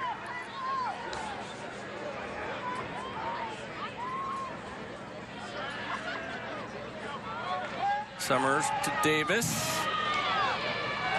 And Davis stays on his feet and brought down maybe a yard, a hard-earned yard on the play there. The Tornadoes are bringing a lot of pressure now, and that's what they're going to have to do, especially when, you know, the Braves are pulling linemen and trying to get their linemen in space. You got to just start putting the heat on them. Kind of hurry up now. You take a chance of him busting one loose, though. I mean, it's taking everything the Tornadoes have to bring him down. I'm talking about Sage Davis. So 2:50, clock continues to run here in the second quarter. It's 2nd and 9 from the 31. Summers hands off to Davis, right side this time. To the 25-yard line. 5-6 yards, that works. And again, there's ball control, and they're moving the ball the right way. So now it's 3rd and 3. Have been impressed with Davis. You know, he kind of quietly talked about. I've heard a lot about him in the preseason, that they were going to kind of lean on him to produce some offensive firepower for them, and he doesn't do a lot of flashy stuff. He just does a lot of stuff right. Well said. 3rd and 3. Summers in the gun. Davis behind him. Davis gets it right side. First down, still with the ball. 15 down to about the 14-yard line. They'll move the chains, and that's good enough for a Shields first down, and another first down for Mount Zion. I talked about it might be under 3 minutes. We're under 2 now, and they're doing exactly what they need to do. Run the clock down, do things that make you successful, and keep this high-powered offense standing on the sideline. I mean, Brandon Odom and company, the offense, they're probably just chomping at the bit. Hey, we want to get out there. We want to get out back on the field. They've run 3-4 plays here in this second quarter. That's exactly what you want if you're a Mount Zion fan. 1st and 10 from the 15 for Mount Zion.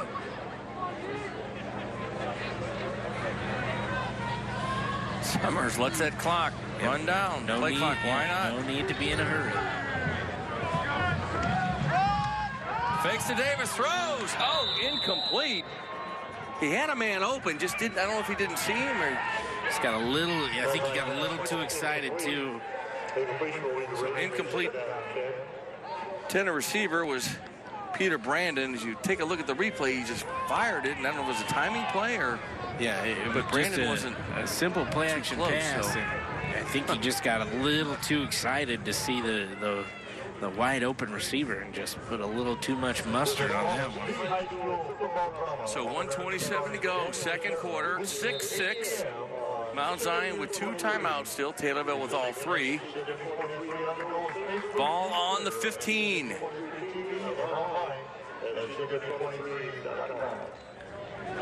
Davis, left side, waited a second and going forward to, I'd say, the 11-yard line. So it'll be 3rd and about 6, Adam. And again, most people might think, oh, it's third and 6. It's going to be under a minute. You throw the football. Mount Zion doesn't really have to do. They've picked up these on the ground. You know, it looks like they can kick if needed. Just got to secure the snap and hold. But Jace Dameron has showed he's got a leg on him. So I think at this point you're just hoping you get away with some points. 3rd and 6. Davis up the middle, going in, close. He's going to be down on the 1. Oh, but good enough for a first down. Shields first down, and hey, 1st and goal from the 1. Look at this. I mean, what a run by Davis right here. The line, and he's running. Hard to bring down. He's inside the 1. So 1st and goal from the 1. 36 seconds to go. Under center. Gotta get the this snap. time is Summers, and he is in. Touchdown. So Summers with the keeper, and that's a young security touchdown. Another $50. This week's charity, and that is the First Step Women's Center. So again, on these goal line plays, you got to secure the snap. With Mount Zion being in the gun or in the pistol formation, you don't take a lot of snaps under center, so sometimes that can mess you up. But Summers did a great job of securing that first and then just wiggling his way into the end zone. So 12-6 our score. You'd think the Braves would go for the 2-point conversion here, Adam. And that looks like that's what they're going to do. So you've got. They might have to call a timeout here. Yeah. A lot of talking, and this is one you want to get correct. And we're going to take a short timeout while we're at it. So ourselves. Back with more. You're watching CFQ Friday Night Rivals here at CW23. Back with more second quarter action from Taylorville in just a minute.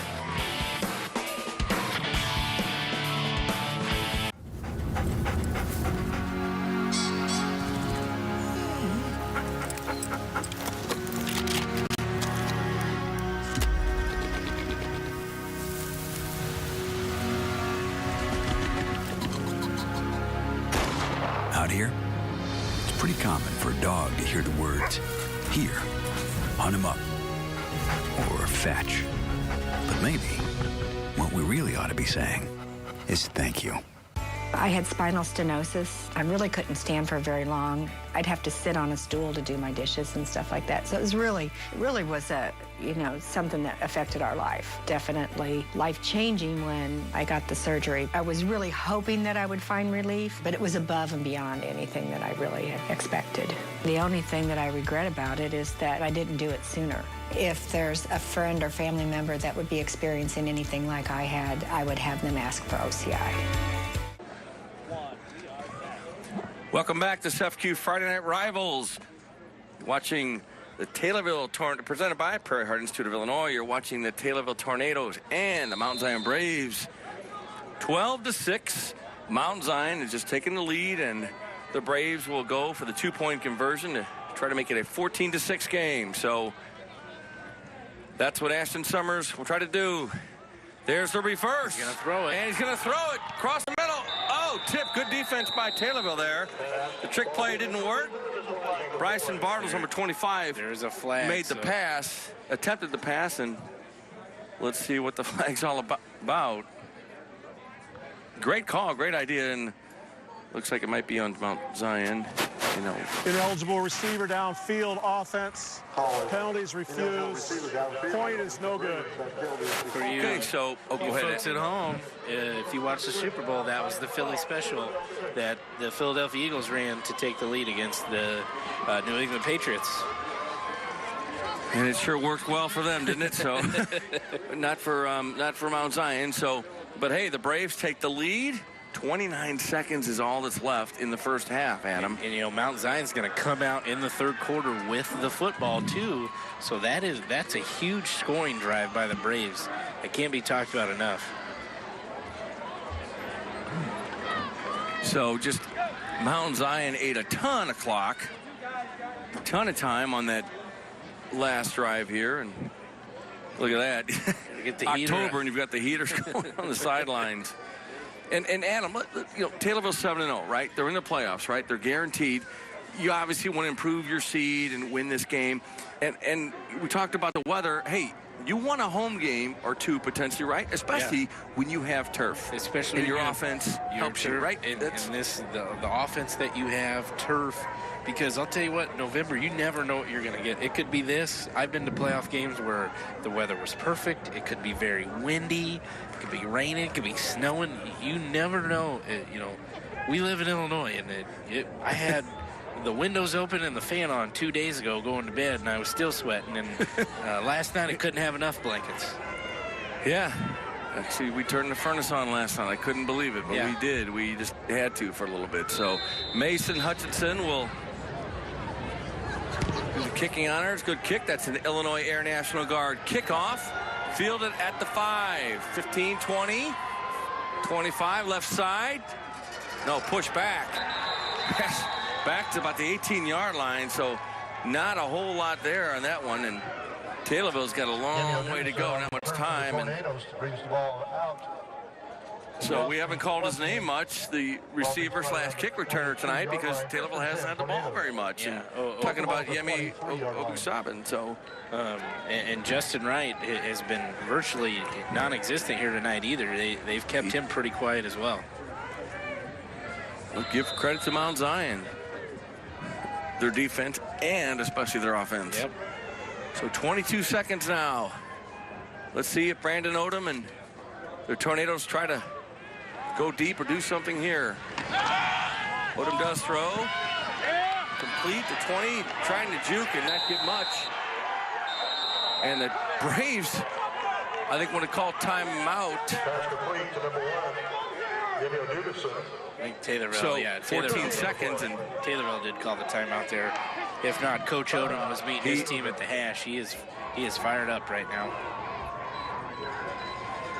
So that gives us a chance to check out the fan cam, and we're going to check out the students with the most school spirit, the MTI fan cam. Get hands-on training to take off in your career with Midwest Tech. We talked about it, Adam. There's some blankets, lots of blankets. The Purple Rain over here at Taylorville is one of the better student sections. I think they're a little chilly tonight, but look at that. Looks like it might be an Afghan. I can't tell, but it certainly some good-looking colors there. And there you see the Mount Zion fans. They see the hats and bring them out. Chicago Bears. What the Bears got this weekend, Adam? The Bears have the Dolphins this weekend. I'd like to be down in Miami. That'd be okay. Is Miami for real or not? We'll see. The Bears for real. Trubisky. Wow, what a super! I've been telling everybody, Super Bears, Super Bowl this year. Oh boy! All right, back to the high school game. No, we'll see. We'll see. That'd be fun. This area would love it. Yeah. A lot of Bears fans around here. So, 14 seconds to go. 2nd and 11. Ball on the 22. And the Tornadoes trailing 12-6. Odom in the gun. Looks to throw, fires, complete to the 30. Hit hard and stopped at the 32-yard line. And that was just good defense there. Caden Milam with the reception. And not much after the catch, Adam. I just impressed by the Braves defense, but good enough for a Shields first down for Taylorville. 8 seconds to go in the half. Odom again in the gun. Gonna keep it. Inside, got some room. 40, turns around. Trying to find something, this is definitely the last play of the half unless there's a penalty on the defense, and Odom is brought down at the 46, and that's going to do it here. So after 2 quarters in Taylorville, Mount Zion leads 12-6. Dominated the time, possession time, incredible for the Mount Zion Braves here. And they lead at 12-6, and Mount Zion has to feel really good about things. Yeah, I think you have to be very, very happy with what you've done. If this was your plan going into the game, which you could tell they wanted to slow the game down, they've done a great job. And Taylorville's got to look at some things. I know they're going to have some adjustments. There's a lot of football left to be played. Right now, we're going to go down to Carly Bell. Carly?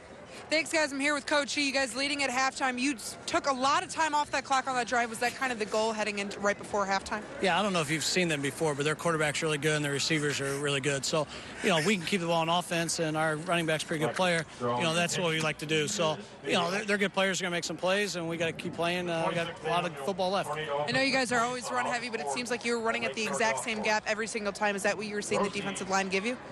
Our kids, we got some good players up front. Our linemen are doing a great job, and our tailback, we're changing things and moving some guys around a little bit. But, our kids are doing what they're supposed to, and we're executing our game plan. What's the game plan coming out of the second half?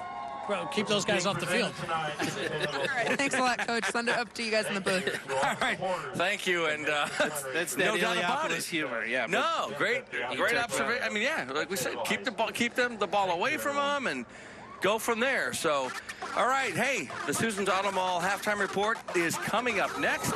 Stay tuned here on CW23.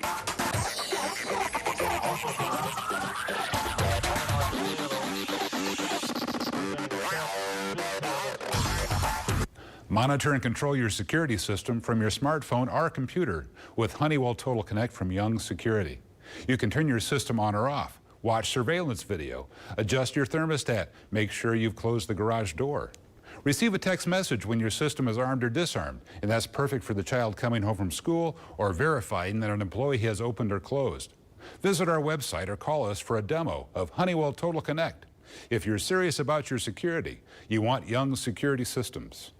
This is the Pepsi for serious fans and serious eats.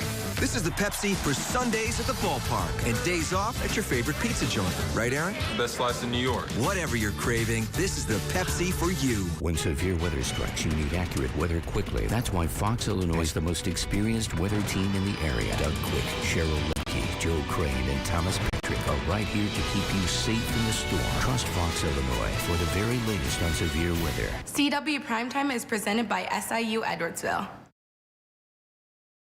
Hey, football fans, watch All-American on the CW. People not from around here are often surprised that Casey's Pizza is so incredibly delicious. They say they didn't know you could get the best tasting, freshest baked pizza from a convenience store. Please, we're not just a convenience store. We're the best tasting, freshest baked pizza joint you'll totally love that just happens to conveniently have everything else you need too. Right now, get 2 made-from-scratch, large single-topping pizzas for $9.99 each. Casey's, famous for pizza. A home is an investment for the long term, and your home's foundation is the key to protecting that investment. For wall cracks, settling, water problems, or an unsealed crawl space, call Woods Basement Systems for a solution that delivers comfort and security for years to come.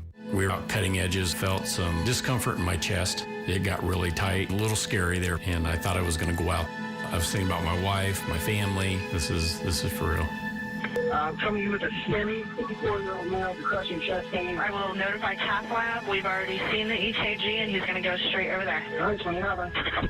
Within minutes, the procedure was complete. Prairie Heart saved my life. The LifeNet system, their fast work, that's the reason I'm still here today. With 50 years in the banking industry, Midland Community Bank remains proud to say we're small enough to care. We recognize the importance of providing exceptional customer service and giving back to the communities that we serve. We thank all our customers for their continued trust and would like to wish our local high school sports teams good luck this season. When severe weather strikes, you need accurate weather quickly. That's why Fox Illinois is the most experienced weather team in the area. Doug Quick, Cheryl Lemke, Joe Crane, and Thomas Patrick are right here to keep you safe in the storm. Trust Fox Illinois for the very latest on severe weather. Hey, football fans, watch All-American on the CW. You're watching the Susan's Auto Mall halftime report on Friday Night Rivals here in Taylorville. Paul Wapple, Adam Anderson. Halftime, and we'll let you know that earlier today, CEFCU presented Taylorville High School with a $500 donation to say thank you for hosting tonight's Friday Night Rivals matchup. CEFCU will make a $500 donation to each Friday Night Rivals host school throughout the season for use for their general fund. CEFCU is proud to support our communities, our schools, and our students with Friday Night Rivals, so thank you to Taylorville High School. As always, great and gracious host, and thanks to CEFCU for the $500 donation to Taylorville High School. All right.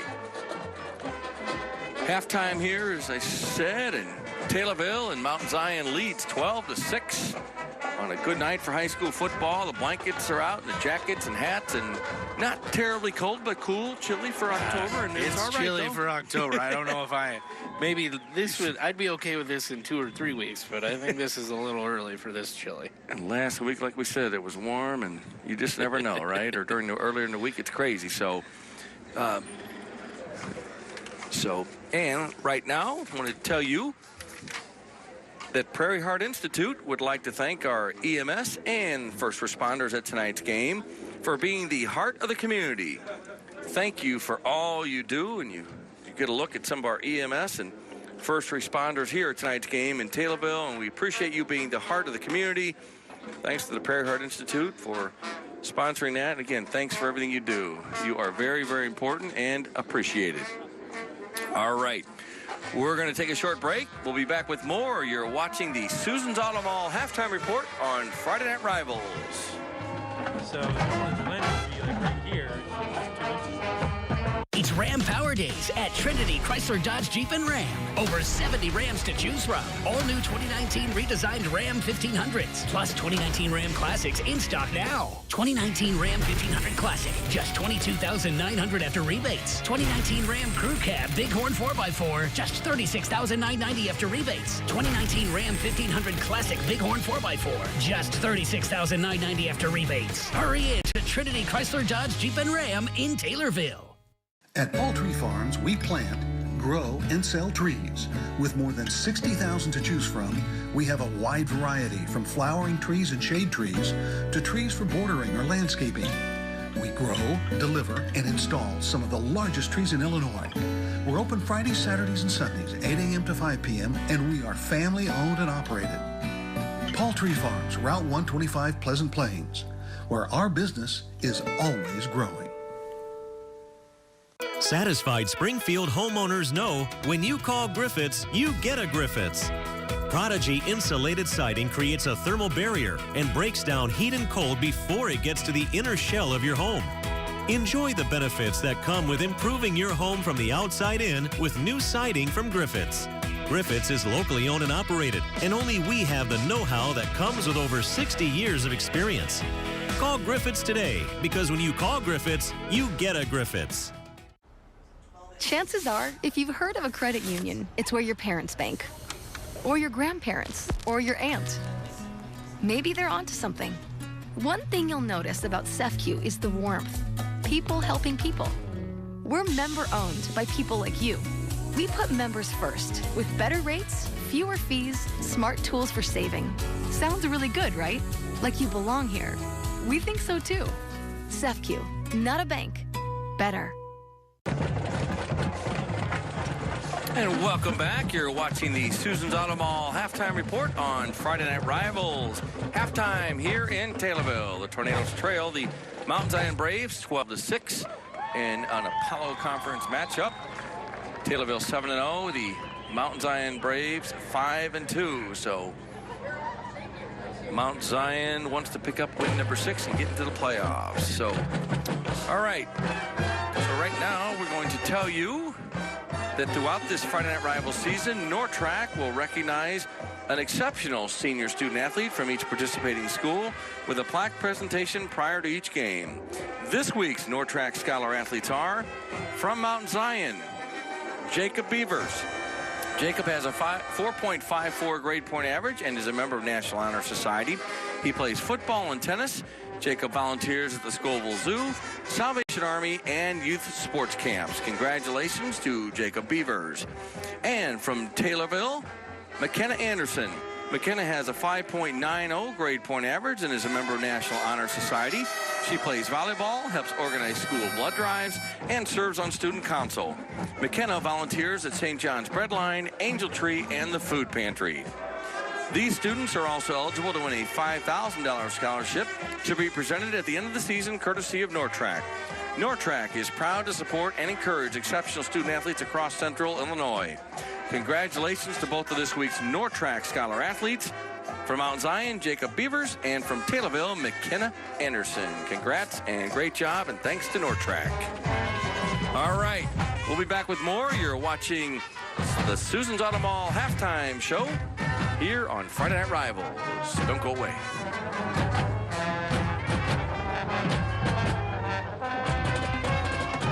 If you're tired of the poor service and increasing monthly fees of the national security services like ADT and Vivint, we can help. We're Young Security, locally owned and operated, and ready for any emergencies right here in Central Illinois. Give us a call at 744-9000 to make sure you have the proper protection for your home or business. We'll back it with better local service and do so for less.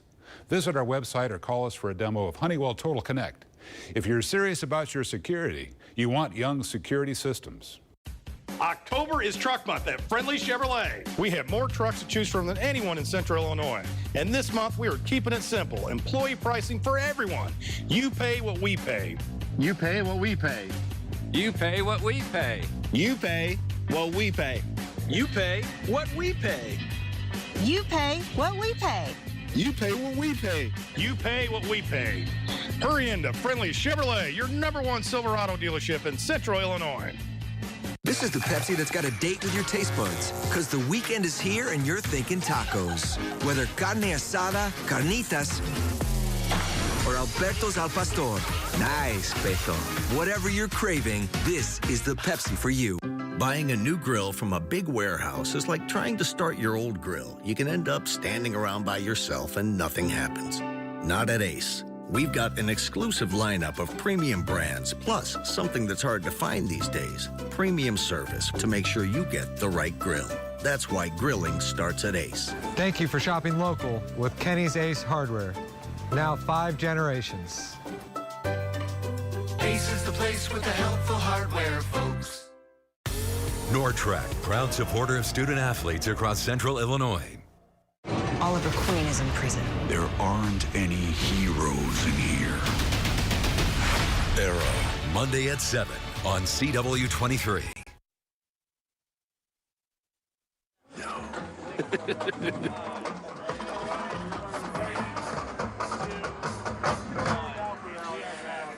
Welcome back to the Susan's Auto Mall halftime report on Friday Night Rivals. Paul Wappel, Adam Anderson here in Taylorville.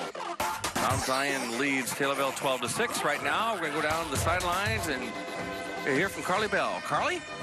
Thanks, guys. I'm here with the principal of Taylorville, Mr. Hutchison. First off, thank you for talking with us right here today. Thanks for being here. Well, thank you. And we got the brand new football field this year. What does that mean to you to see the community pour that money and effort into wanting to get this new football field for you guys? It's very exciting. This absolutely is a community effort.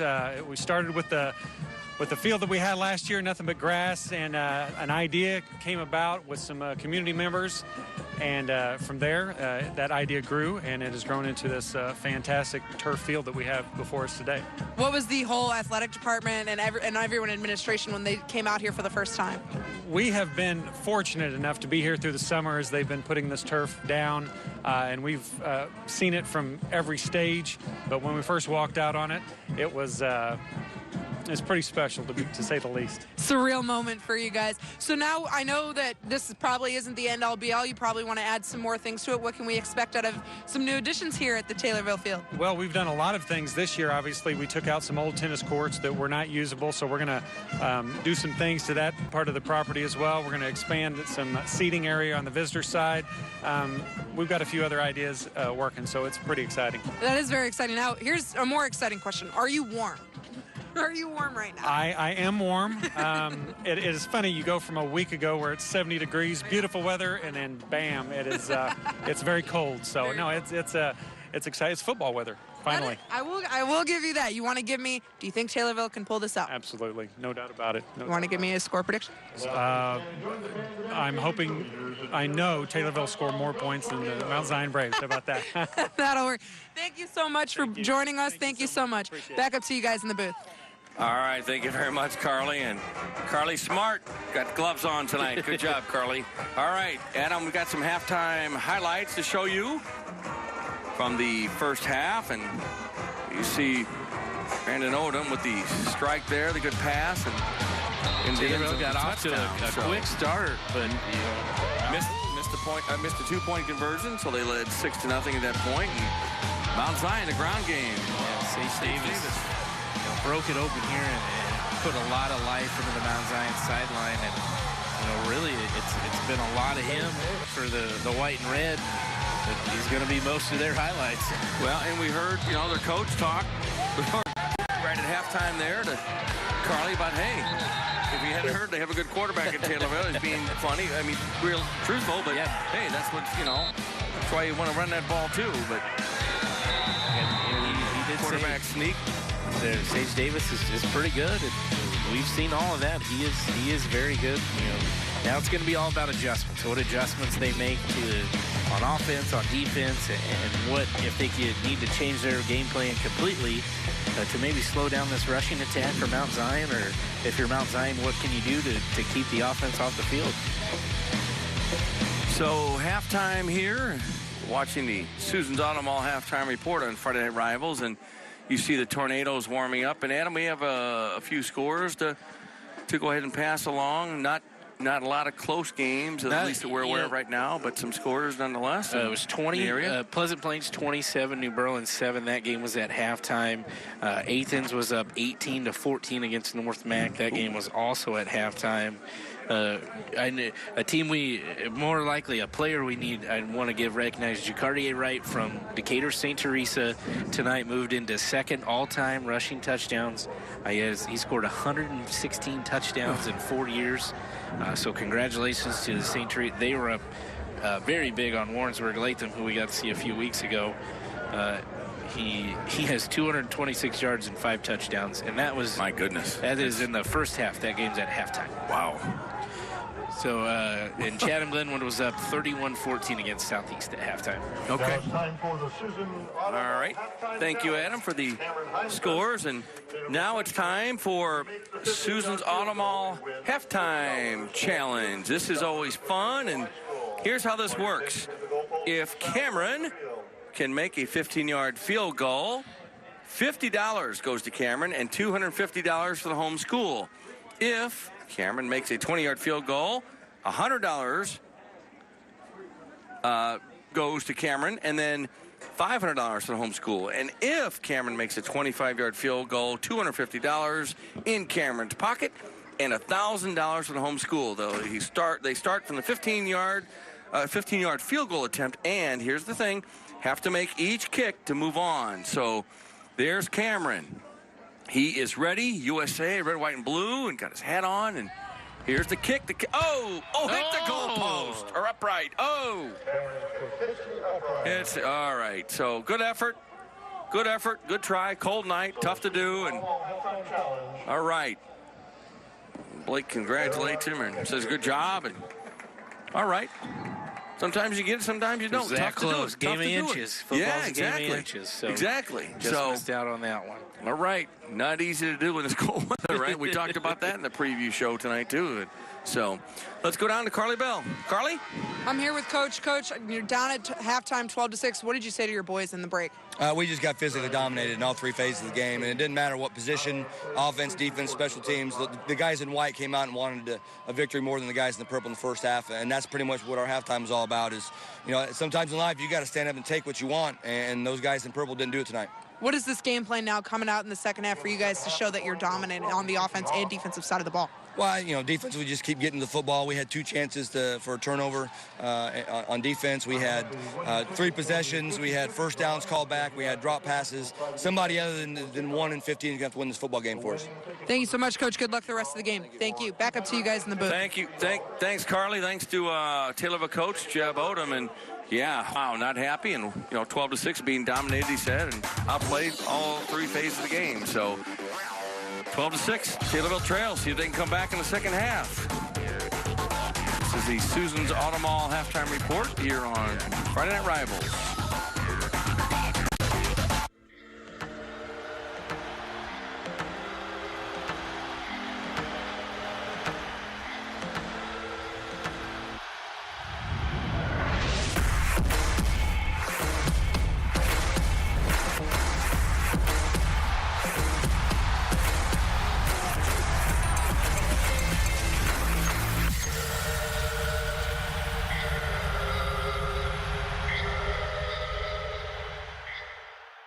There are so many reasons to choose Richland Community College. Real-world learning experiences, leadership and development opportunities, future-ready options, great faculty and academic support, a quality education without all the debt. Ready to succeed? Choose Richland. Start now. Apply today at richland.edu. I was losing the use of my right hand. I couldn't push the swing for the grandchildren. I couldn't take the water pitcher out of the refrigerator unless I used 2 hands. I couldn't ride my bike because I couldn't put on the handbrake. I had no idea I could, see this much of an improvement. I mean, it's just amazing. It's like I should have been here, 5 years ago. These doctors have virtually given me my life back. I would not hesitate to ask for OCI. Absolutely not. They'd be my first choice. Need a good reason to go to St. Louis? How about Chicago? Now you can fly Cape Air to either city to catch a game, visit friends, shop, or sightsee. Flights to St. Louis start at just $29 each way, or from $59 each way to Chicago, with easy connections to wherever you're going. So now, can you think of a good reason not to go to St. Louis or Chicago? Neither can we. Book today at capeair.com and enjoy the ride. Welcome back to SEFCU Friday Night Rivals, presented by Prairie Heart Institute of Illinois. I'm Paul Wappel, Adam Anderson, Carly Bell, our sideline reporter. We are just about set to kick off the third quarter, and that's what Brandon Ohm does. Kicks it off, an Illinois Air National Guard kickoff. Braves to the 25, 30, 35. Still actually 40, 45. Out of bounds about the 47-yard line. So heck of a return there, and that's what Mount Zion wanted to do. And number 25, Austin Herkert with the return. Check that, Bryson Bartles. Great job by Mount Zion on that return. Again, another drop kick by Taylorville. You don't see that often, so that kind of catches you off guard. But let's see what Coach Odom didn't cut any corners, didn't try to make any excuses. He just said his guys were flat out dominated. Mount Zion wanted it more, and he's challenged them to play tougher here in the second half. Let's see how they come out. So 1st and 10 from the 45-yard line for Mount Zion in their powerful ground attack. Ashton Summers in the gun. Hands off to Davis, left side, goes wide. Gets to midfield, cross midfield, 45 out of bounds at the 44-yard line. Sage Davis, the ball carrier. It's going to be pretty close to a first down. I was going to say, it is going to be close. We had a pretty good vantage point here, and see what they spotted. Maybe a little bit. A hold here. I didn't see the flag come in. Just came in late. That'll change things quite a bit then for Mount Zion. Maybe that's why he had so much room out here on this side. Holding. Offense. 10-yard penalty. First down. So they move the ball back to the 38-yard line. It'll be 1st and 17 for Mount Zion. They lead 12-6. In case you just joined us, the Braves really had the ball a lot in the first half. And their ground game is working well tonight, and they've kept the Tornadoes' high-powered offense off the field for most of the game so far. So 1st and 17. Hand off to Davis. Goes up the middle, has a hole, and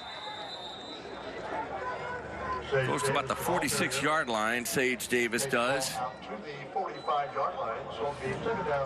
So now you're 2nd and 10. I still think this Mount Zion offensive line is still wearing down, and they're just physically imposing. Coach Odom talked about it too. They're physically imposing their way on Taylorville. Taylorville has made some adjustments. It looks like they're moving some guys around, trying to cause some confusion up front to maybe slow down Davis in this running game. 2nd and 10 from the 45 for Mount Zion. From the gun, Summers gives to Davis, left side, crosses midfield. About the 47-yard line to bring up third and short, Adam. And I think this is where Mount Zion wants to live if they have to be on 3rd down, is within 3 yards, because they're pretty confident. Coach Etherton is in his running game here tonight to pick up those 2 or 3 yards pretty easily. So let me just compare very quickly. Taylorville, Brandon Odom, the quarterback, has thrown, we said, 2,308 yards. He's attempted 174 passes so far this season, entering tonight's game. Check that. Ashton Summers has thrown the ball 73 times this season. Mount Zion 5-2, and right now with the all-important lead, 12-6. 3rd and a couple. The give to Davis. Finds enough room, and it's going to be close to see where they stop the football. See where they stop his forward progress, like you said, Adam. Sage Davis, the ball carrier, stopped right at the 45-yard line. Boy, and that's where that marker is. They're not even going to measure. They're going to give it to him. So that's good for a Casey's General Store 1st down for Mount Zion. 9:35 to go, 3rd quarter. and they're not doing a whole lot pretty. Coach Etherton's getting his linemen out. And, you know, he's pulling, he's trapping, he's doing whatever he can. He's throwing some different looks, and they're just doing a great job with their assignments and maybe what they talked about all week. And he kind of laughed, but, you know, if you don't know, Taylorville's offense is pretty good. Yeah. I don't want him on the field. Here's the give to Davis. Up the middle. Plenty of room there, and met by a ton of tornadoes, but not before getting to the 37-yard line. So now you're going to be second and short for the Braves. Taylorville's got to stop giving up 7-8 yards on first down, especially because that really opens the playbook for Mount Zion if they did want to take a chance on a play-action pass or get the ball outside. Haven't really needed to. Sage Davis has really done it all here tonight. Well, and that's the thing, like you said, you get those big chunks on first and second down, makes third down very manageable. And when you've got a Sage Davis, you're pretty good shape. 2nd and 2 from the 37. Davis, left side to the 40-yard line, close to the 39. Kind of lost a yard there. That was at the end. Let's see if the initial hit helped with numbers 85, Jack Taylorcamp with the stop, and Plus on the play puts the ball back to the 39-yard line where the Braves so line they third down and 4. do give him a loss, a couple on the play, so now it's 3rd and 4. 7:48 to go here in the third quarter. Interesting to see what Mount Zion does here. If they keep it on the ground, I wouldn't be surprised if they try to go for it on 4th down if this isn't picked up right here. Pass complete. Oh, hit hard. And the Tornadoes defense comes up big there. Bryson Bartles with the catch, but nothing much after the catch. They had that one sniffed out pretty well. Taylorville always does a great job of gang tackling and getting a lot of guys to the football.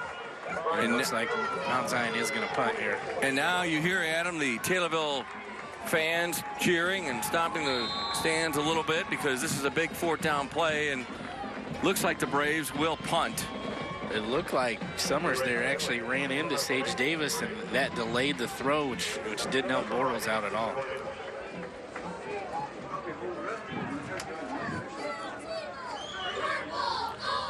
Braden Hiley with the punt. Fair catch called for at the 10, and fair catch is made cleanly, and Justin Wright. So 6:35 to go. I mean, what, 7 minutes or 6 minutes, not 5.5 minutes or so. Yeah, I'm trying to figure out the math on the clock. and you know, Mount Zion didn't score, but they ate the clock. They have the lead, and this is incredible. This is really huge for Taylorville. Yeah. This drive, because you don't know when you're going to get the ball back. Yeah. You know, I'm sure Coach Etherton's not happy that they didn't come up with points, but in a way, he's got to be a little happy that they ate 5.5 minutes off of the clock. Brandon Odom throws it, fires it, strike complete. The 18-yard line, and clock continues to run. He was not tackled before he went out of bounds, so clock will continue to run, and the Tornadoes see if they go with a hurry-up offense after Milam with the catch there. So 2nd and 1 from the 19, and the Tornadoes do hurry things up. Odom in the gun, going to keep it himself. Right side, and about the 28-yard line, and that's good enough for a first down. Check that. Yes, they give him the first down, of course, and that is a Casey's General Store first down. A little renewed sense of urgency here at Taylorville. They have to. You don't know when you're going to get the ball back. It's change it up a little bit, right? So 1st and 10 from the 28. And the Tornadoes call a timeout. Coach Odom is not happy with. We're going to take a timeout while we're at it. You're watching CEFQ Friday Night Rivals here on CW23. Back with more third quarter action from Taylorville in just a minute.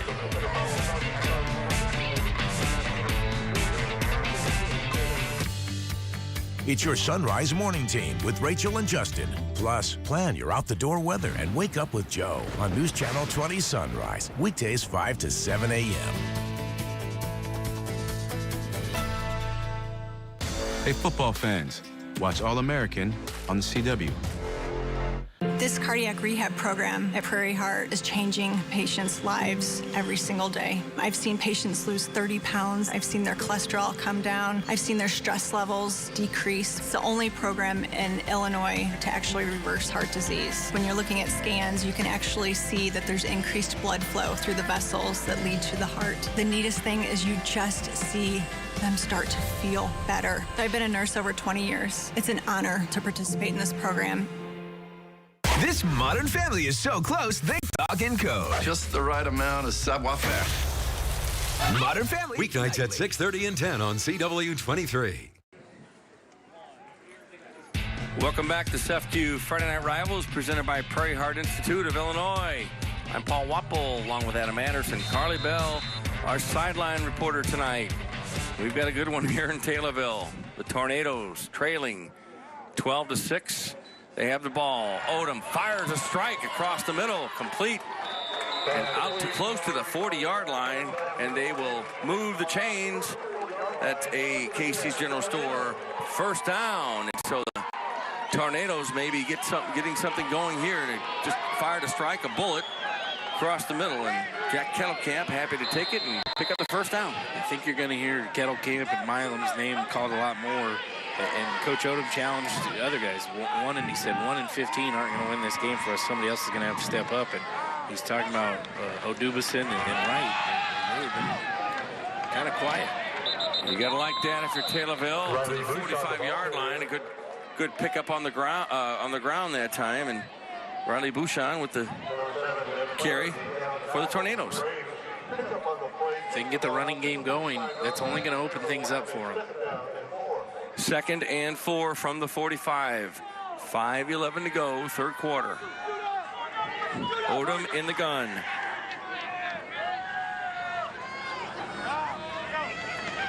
Odom keeps it, trying to find something up the middle, and did well to get to the 49-yard line on the play. So it's going to be pretty close to the first down. We'll see where they put the ball down, but yep, they're going to give it to them. Good enough, first down, and that's a Casey's General Store first down. You know, as the Tornadoes continue to move forward. We're talking about Odubison and Wright being, pretty non-existent tonight. If you look out at the Mount Zion defense, they're having 2 guys watch both of them separately. So you're taking 4 guys almost out of your defense. Taylorville's going to have to find other ways to win this football game. Odom fires a strike. Good to the 43-yard line, and Tornadoes continue to move it. They catch that time. Caden Milam again. So, yeah, some other names that aren't as maybe well known or publicized, but yeah, if the Braves are covering the 2 big receivers, somebody's hopefully open, right? Or got to be open if you're Taylorville, right? So 2nd and 2 from the 43 now. And I wouldn't be surprised if you see, Wright and Odubison get moved around a little bit to try to maybe hide them and come up with ways to get them the ball. But Mount Zion's did a good job of keeping them quiet tonight. Taylorville keeps it on the ground and moving forward. Pretty good carry there for Taylorville, and they will move the chains, and that's enough for another Casey's General Store first down as Riley Bouchon gets it and does the job for the home team. You know what? If they've got more guys, if there's more purple jerseys and white jerseys inside that tackle box right there, because you're taking 4 guys out to find Odubison and Wright, you got to run the football. You've got them outnumbered. On first down, Odom keeps it himself. Good carry, first down, it's up. He might bring it. Oh, stopped at the 15-yard line. 23-yard pickup. Certainly enough for a Casey's General Store first down. And Odom did a good job there, Adam. Broke once he got loose. That was it. Yep, he's kind of deceptively fast. He's very athletic. Don't let everybody fool you that he can just sit back there and sling it around. He can run the football. Ball on the 15, 1st and 10 for the Tornadoes, who trail 12-6. Odom gives, no, keeps it, cuts back, looks from there and into the end zone. Touchdown. Wow, 15 yards.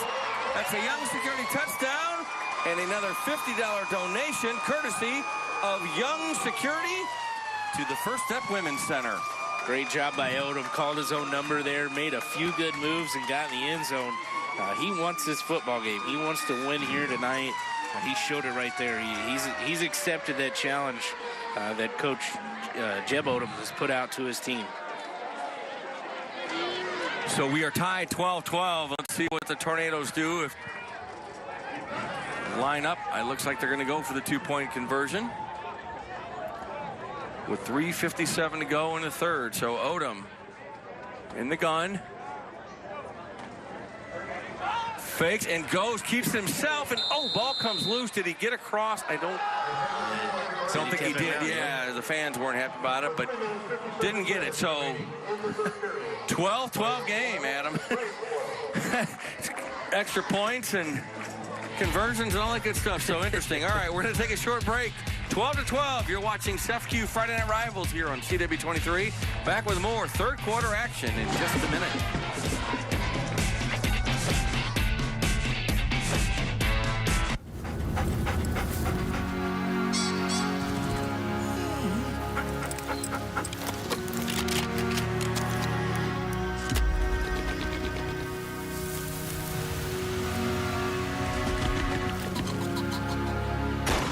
Out here, it's pretty common for a dog to hear the words, here, hunt him up, or fetch. But maybe what we really ought to be saying is thank you. You want the best tasting, freshest baked pizza, right? At Casey's, it starts in each and every one of our kitchens with dough made from scratch. Just like this, every day. Our original Casey's pizza crust is made to order the right way. No assembly line, no freezer, no factory. Just made from scratch goodness. This month, sink your teeth into our large Supreme Pizza for just $13.99. Casey's, famous for pizza. Welcome back to CEFQ Friday Night Rivals, presented by Prairie Heart Institute of Illinois. Adam Anderson is alongside me. I'm Paul Wapple and Carly Bell on the sidelines. We've got a dandy here in Taylorville. Tornadoes have just tied it with a touchdown run from Brandon Odom and a pretty darn good run right before that to set up the touchdown.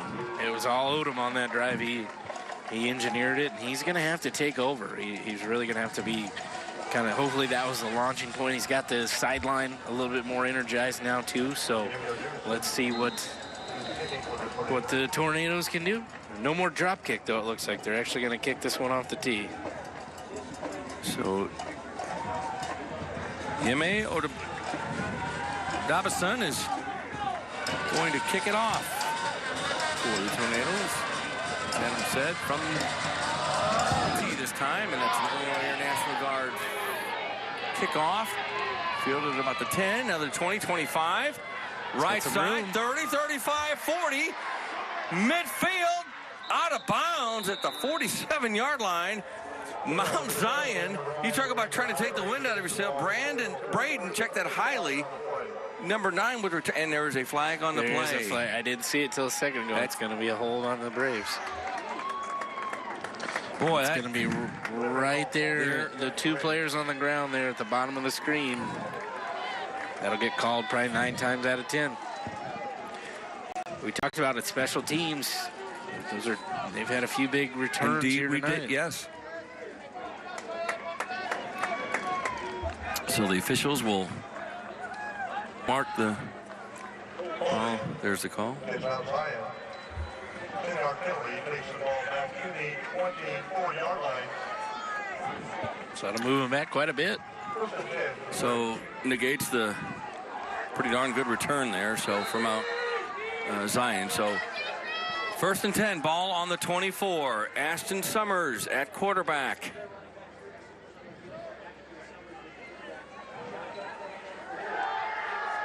The handoff to Davis, and there's something that hasn't happened very often. The Tornado stopped him. I mean, without much gain, if anything. Short gain there. They're pretty fired up. Defensive coordinator Lee Mateer has got these guys a lot more energy. They had a big stop on the first series against the Braves offense. And if they get another one here, that'll be huge momentum. I mean, it was only a 6-point scoring differential, Adam, but it felt a lot bigger, didn't it? When Mount Zion had the ball for so long. So, see what they do on this drive. So, there's the keeper.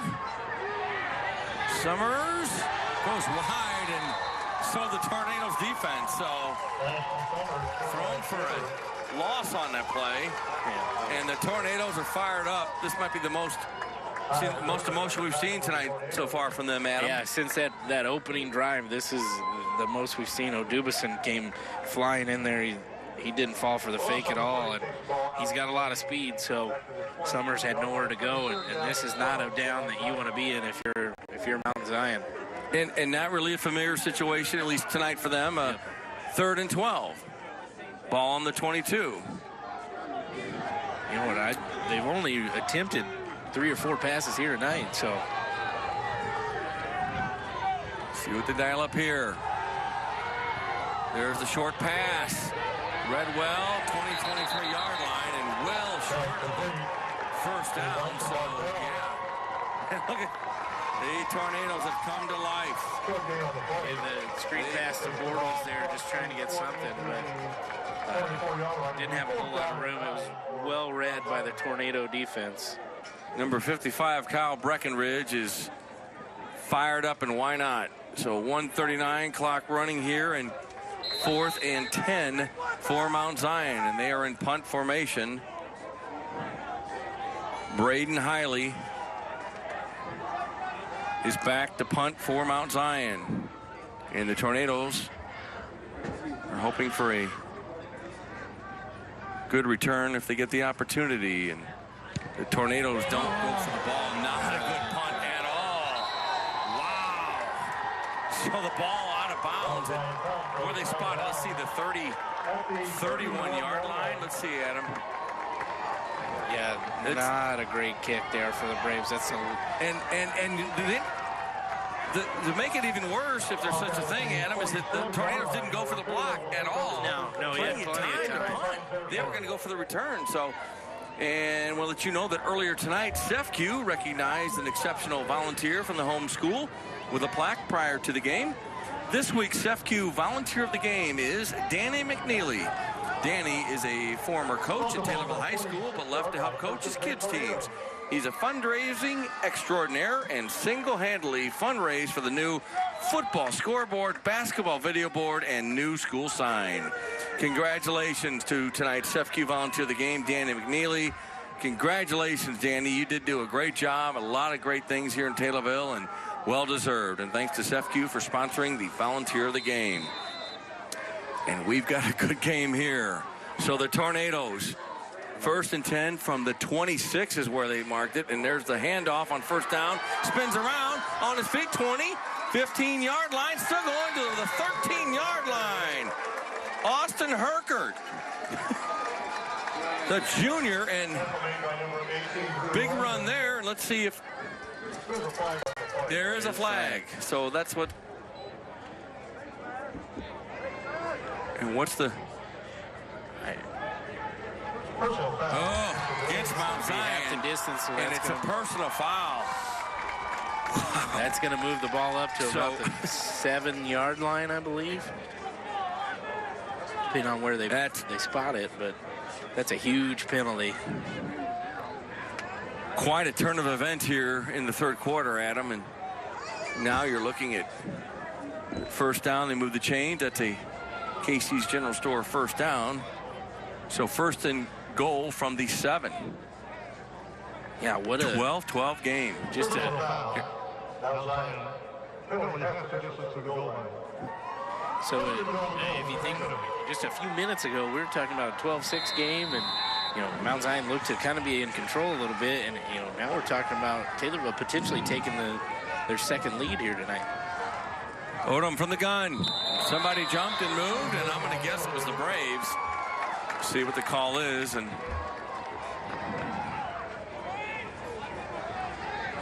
you talk about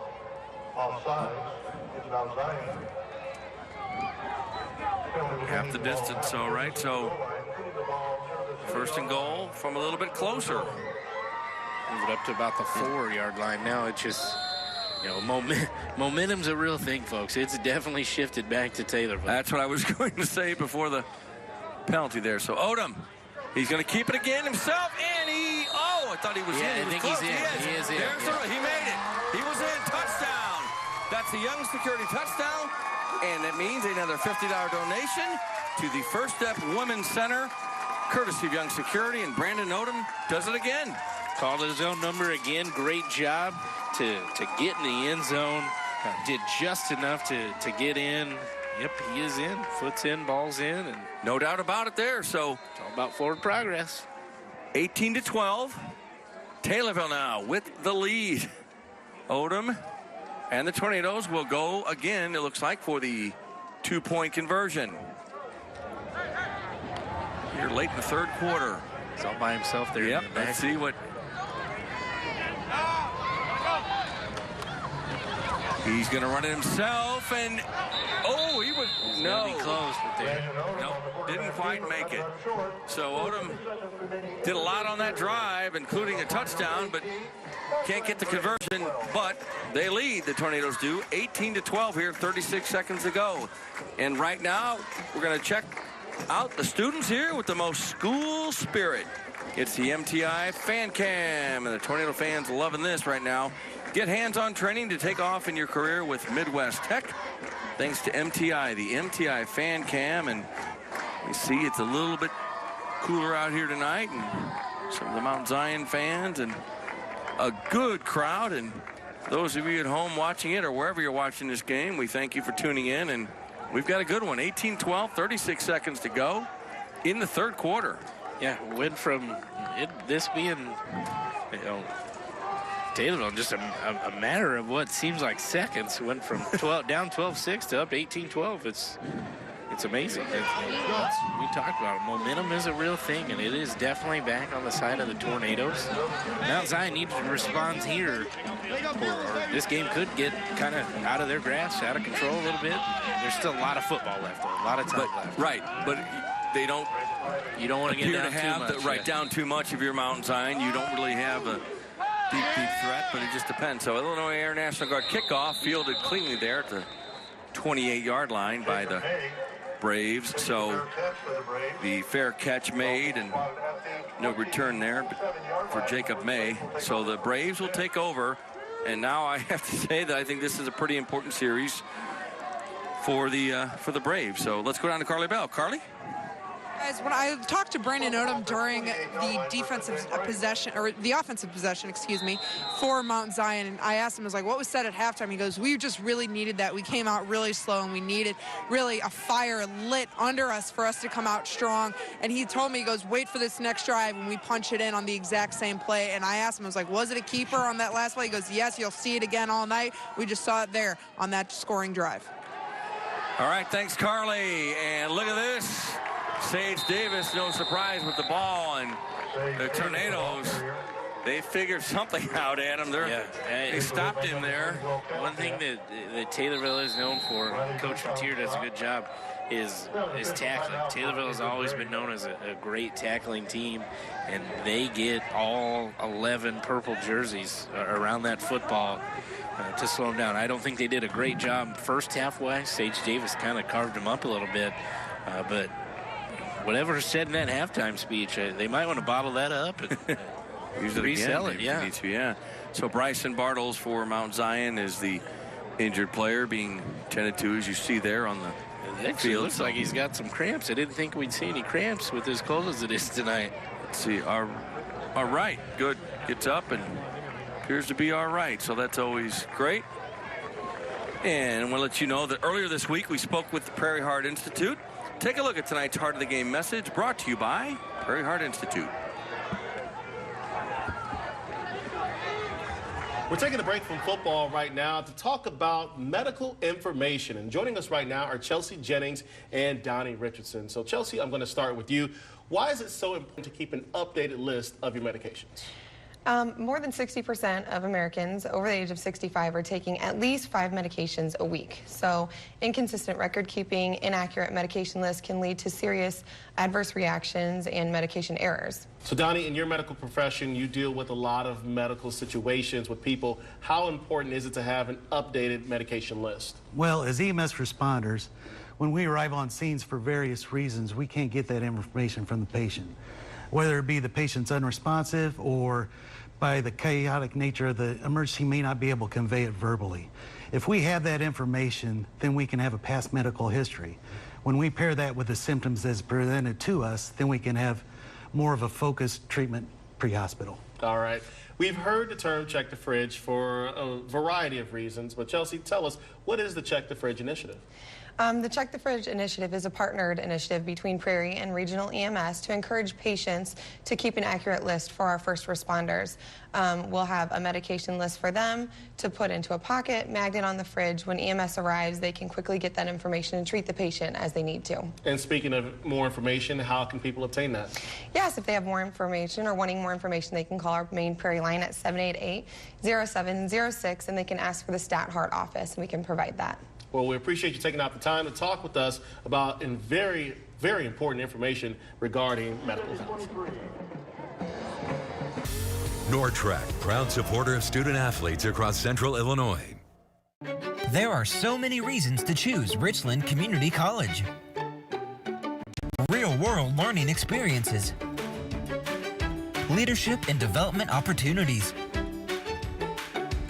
future-ready options, great faculty and academic support, a quality education without all the debt. Ready to succeed? Choose Richland. Start now. Apply today at richland.edu.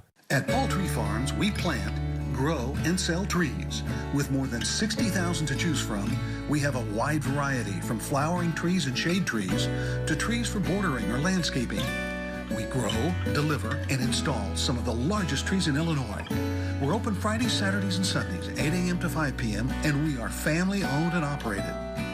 Poultry Farms, Route 125, Pleasant Plains, where our business is always growing. Nothing is more important than your family and their well-being. You can protect your family, home, and valuables for as little as $95 with our Young Security, local, and professionally installed Attack Pack home security system. It includes local monitoring for 24-hour protection against break-ins, fire, carbon monoxide, or gas leaks, even sump pump failure. Call 744-9000 for more information. At Young Security, we provide you with peace of mind. Came through drippin', drip, drip. Came through drippin', drip, drip. Came through drippin', drip, drip. Diamonds on my wrist, they drippin'. Ice. Came through drippin', drip, drip. Came through drippin'. Mountain Dew Ice, a clear, refreshing lemon lime dew. I got my chicas by my side. You are witches, the charmed ones. Charmed, Sunday at 8 on CW23. Welcome back to SEFQ Friday Night Rivals, presented by Prairie Heart Institute of Illinois. I'm Paul Wappel, along with Adam Anderson in Taylorville. Fourth quarter action. We are set to get underway here. Mount Zion, 2nd and 7. Handoff to Davis. And he is met by a fired-up Tornadoes defense, to put it mildly. Yeah, they are all over the field right now. They have really shut him down and changed the Braves offense to where they're going to have to open up a little bit and put the football in the air. So 3rd and 7, 11:37 to go in the game, and the Tornadoes have taken the lead 18-12. Yeah, haven't had a lead since the opening drive of the game, and they have really turned it around in the third quarter. The Tornadoes trying to stay undefeated and get that 8th win. Mount Zion wants victory number 6 to assure themselves of a postseason spot. Summers looks to throw, has time, throws across the middle, got a man open, and Tornadoes run. Yeah, there's going to be a pass. Flags, couple of flags. Yeah, I would think that's the call. It sure looked like it. He had his arm in early. You know, they're not going to like it on this side of the field, but Kyle Durbin had his hand kind of hooked a little early there on that play, and Mount Zion's going to catch a break here. I mean, there was obviously, you know, contact, and certainly not, I know we've talked about it, and people know, right? Most of them know that it's not like the NFL, Adam, right? So yeah, not a spot foul, yeah. But still a big play here for the Braves. Here's the call again. Pass interference, defense, 15-yard penalty, yardage results in a first down. But you'll take 15 yards, right? So, if you're mounted, there it is. Got that left. See how that left hand's hooked underneath his shoulder pad? He got it in there a little too early, and that's going to get called. The referee was standing right there. The official, I'm sorry. And that is a Shields first down for Mount Zion from their own 45. Davis tripped, I think, on his own and stopped at the 44. He might have lost a yard or nothing doing, certainly, on that one. No, he's definitely been bottled up here since they've come out at halftime. I think he did just tripped himself a little bit there, but can't blame it on the footing. There's a lot of good footing out there. Yeah. So clock running here, 10:26 to go, fourth quarter, and Mount Zion trailing. You know, even though Mount Zion's trailing, no reason to get in a hurry. Do what you've done all night. Summers with the give to Davis. Left side. Better results. Cross midfield. First down. Breaks those 30, 35, 30, 20. Inside the 20. Wow. Just like that, Davis. To about the 18-yard line. And that's good for a Shields first down and then some, Adam. And wow. He turned on a speed there that I wasn't entirely sure he had. He turned it up once he broke that second tackle, and he almost took that one to the house. I thought he was going in a good, probably a touchdown saving stop there. Tackle at the 11th hour made by number 1, Yeme Dubison. So it's a big play for him on defense. We talk about him on offense, or he was talked about a lot. But a big defensive play there. So 1st and 10 from the 18 for Mount Zion. There's the give. Hey, a different carrier this time. Wow, pounding, bruising, and does everything he can to get some positive yardage there. And the carry on that play was number 34, and that's Jacob May. Yeah, the 5'9", 190-pound junior from Mount Zion. So they mix it up a little bit. These players give Davis a little bit of a break. Davis. Maybe. Yes, he's worked hard. But Jacob May still 5'9", 190. Yeah, he's another big back, and he showed right here he's not going to be easy to bring down either. So they get 3, 2nd and 7, and ball on the 15, and the Braves looking to tie this game. And May is still in the backfield here, not Davis. Back to throw is Summers. Got a man open in the end zone. Oh, overthrew him. Intended receive. He was wide open. Was not an easy catch there, but Nathan Ripple, the sophomore, was the intended receiver. So the Braves mixing it up a little bit. Yeah, Summers is going to kick himself when he sees this one on film. He came open over the middle, just put too much on it. And that could haunt the Braves if they don't get points here, because he definitely had an open window to put that ball in. So now you're 3rd and 7 from the 15, and Davis is back on the field here for this 3rd down. So I would think a lot of people expect Davis to get it here, but 3rd and 7, maybe they try a short pass. We'll see. Davis, as you said, Adam, is in the backfield. from the 15.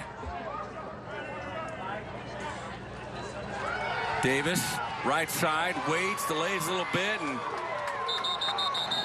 got back to maybe the line of scrimmage but yeah, nothing. So now 4th down, Adam. Taylorville says they have the ball. I don't think that's the case, but so now, Adam, 4th down, 6, 4th and 7. You're not going to kick a field goal. You're down 6. You got 8 minutes to go, and they get 8:16. You're going to go for it, and but he's see if they call a timeout or not and talk about it. But let's see if Coach Etherton is going to send out Jace Dameron. Well, it appears. Yes. See if they try to draw him off or they go for the field goal. Dameron has because another one. Yeah, and another field goal would. If this works, you're successful, then you're only down 3. If you look at it, you're just trying to get points on the board, and Dameron does have the leg to do this. They just got to get the snap and hold down. They didn't get it at the beginning of the game. So Jace Dameron will attempt a 32-yard field goal here in the 4th quarter, and time is called. And well, he kicks it anyway. He kicks it and it wasn't good. And that's what you want to practice one, right? Why not? The play clock was running down. Yeah, so they had. And let's see if Coach Etherton did get their attention, or they're going to move this ball back. I thought the timeout was called in. Let's see. In time. White before the clock. Yeah, we're going to get the time. Yeah, not going to be a lot of happy fans in purple and gold, but.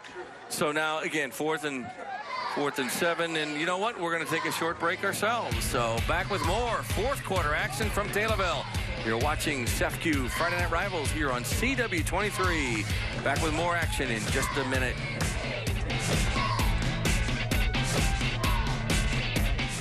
Hey football fans, watch All-American on the CW.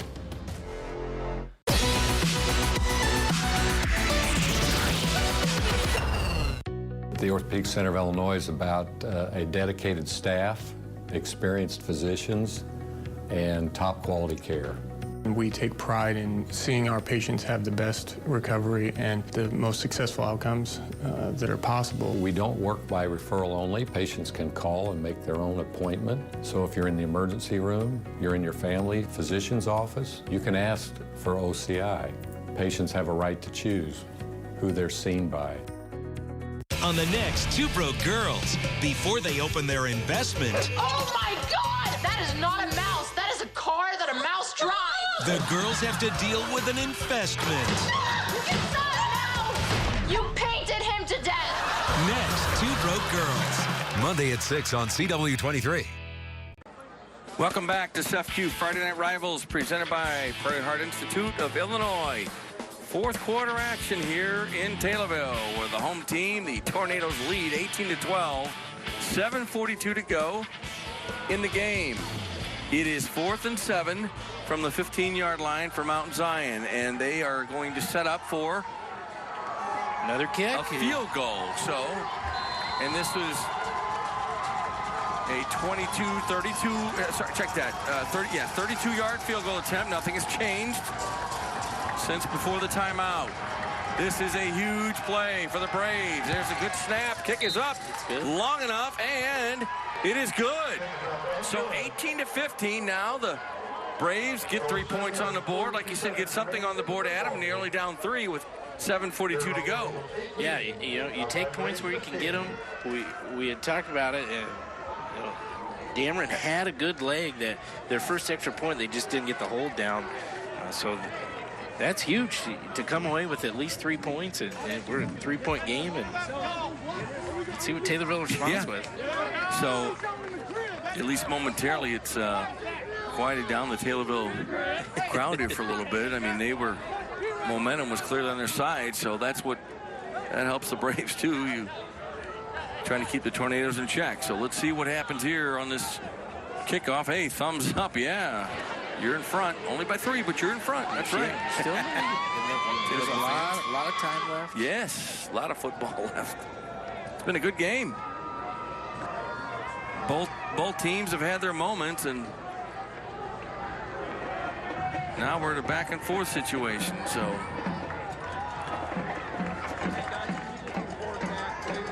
it will be number 4 again doing the kickoff honors, Jace Dameron, who just made the 32-yard field goal for Mount Zion, and back deep for Taylorville, hoping for The return is number 1, Yemi Odusabin. There is an Illinois Air National Guard kickoff. Hits the ground, fielded at the 18. Well, he picked that up on his knees. Yeah. So nothing doing there that time. And Justin Wright, number 15, has no opportunity to one of the up men. So yeah, I'm sure he's probably kicking himself on that one. Fielded a nice ground ball there, but knees were on the ground when he had it, so he is down right there. So the Tornadoes, with 7:41 to go and a 3-point lead, have the ball on their own 19-yard line. And let's see how the Tornadoes play this drive, Adam. See if they stick to a lot of passes or not. Odom in the gun. Seen a lot of Odom runs, too. Let's Man see. in motion. Odom runs again. Because that's worked well lately, so maybe a couple on the play. And again, now Taylorville's in a spot, too, where they could chew up some clock because with them having a 3-point lead and Mount Zion outside of busted Sage Davis runs, it isn't a big overly attacking offense. And I don't know if I guess I'm a little surprised or not that they're in the hurry-up offense still. So, but it's worked for them this year. Why not? So Odom back to throw, fires a strike, complete. Brave defense there, pretty quickly to about the 28. Kettelkamp gets it, and it's about a 6-yard gain. Be about a yard Bring up short. 3rd and short. Yes. So Kettelkamp's had a pretty good night for Taylorville. Again, Kettelkamp and Milham were two guys that we're probably going to hear their names a lot more as the game progressed because they've taken away Justin Wright and Yemi Odubison. So far they have. 6:36 to go. There's the handoff. Finds a hole. And that's good for a first down. That's a Shields first down as the Tornadoes keep it on the ground, and offensive line doing a good job there. So Bouchon, the carrier, and Rodney Bouchon happy to pick up that first down as they move the chains. And the clock runs at 6:26 to go. And the Tornadoes, they want to just keep that ball and, like you said, run some clock. Ball on the 34. Odom keeps it himself. Right side, got some room. Go to the 50, midfield, 45, 40. Down the sidelines. 35, 30, 25. And that's a Shields first down and then some. And wow. How about that for Odom? Great job by Odom there. But nobody out there. They've got him outnumbered on that side of the field. Odom did a great job on that read option play to keep the football and picked up a huge first down. And now they're back in scoring distance. Ball on the 25-yard line, and Brandon Odom says, hey, Taylorville sideline, crowd, let's get fired up again. And they're doing that. And Adam, entering tonight's game, Brandon Odom, we talked about his incredible number of yards passing, but rushing 444 yards on 54 carries, 6 TDs. Yeah, so doesn't need to do it a lot, but he does it when he needs to.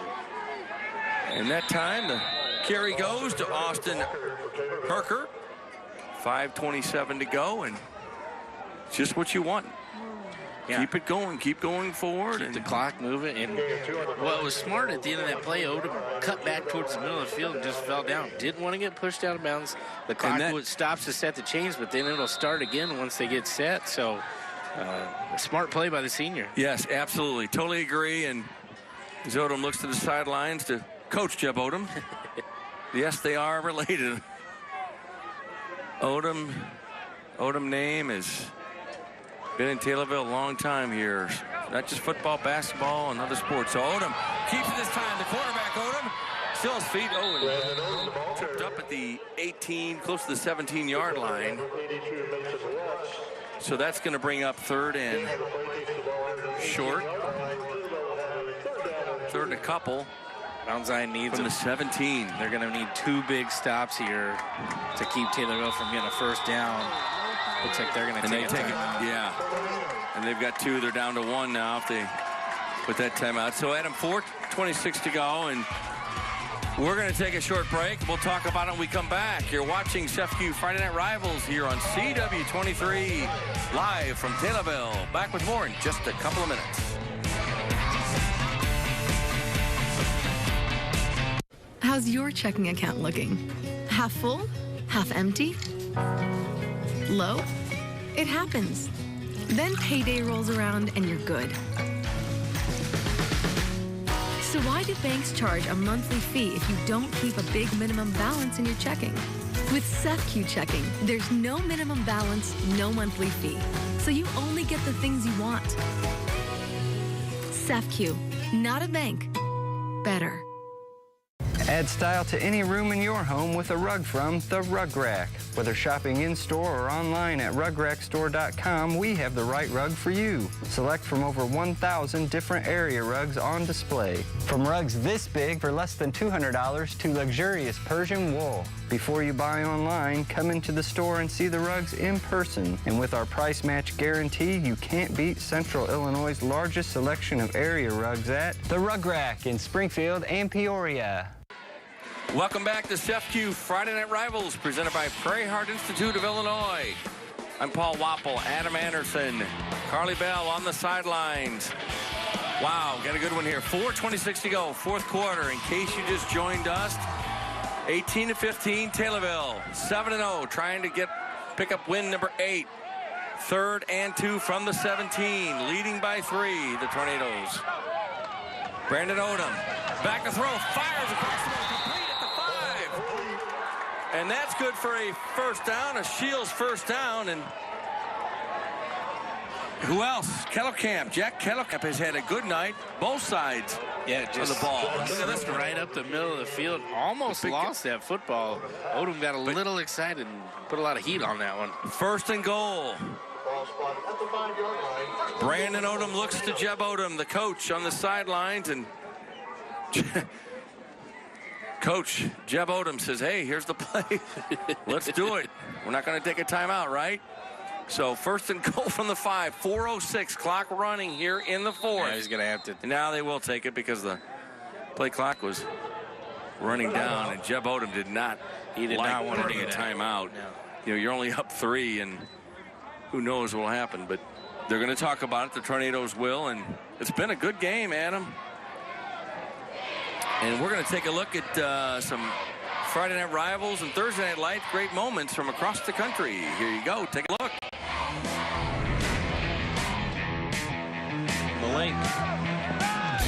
Back to throw, across the middle, got him in. Oh, tipped by the Cardinals. And caught by the Panthers. No, let's see. Did he catch it? I thought. Oh, yes, wow. They said he did. Oh, wow.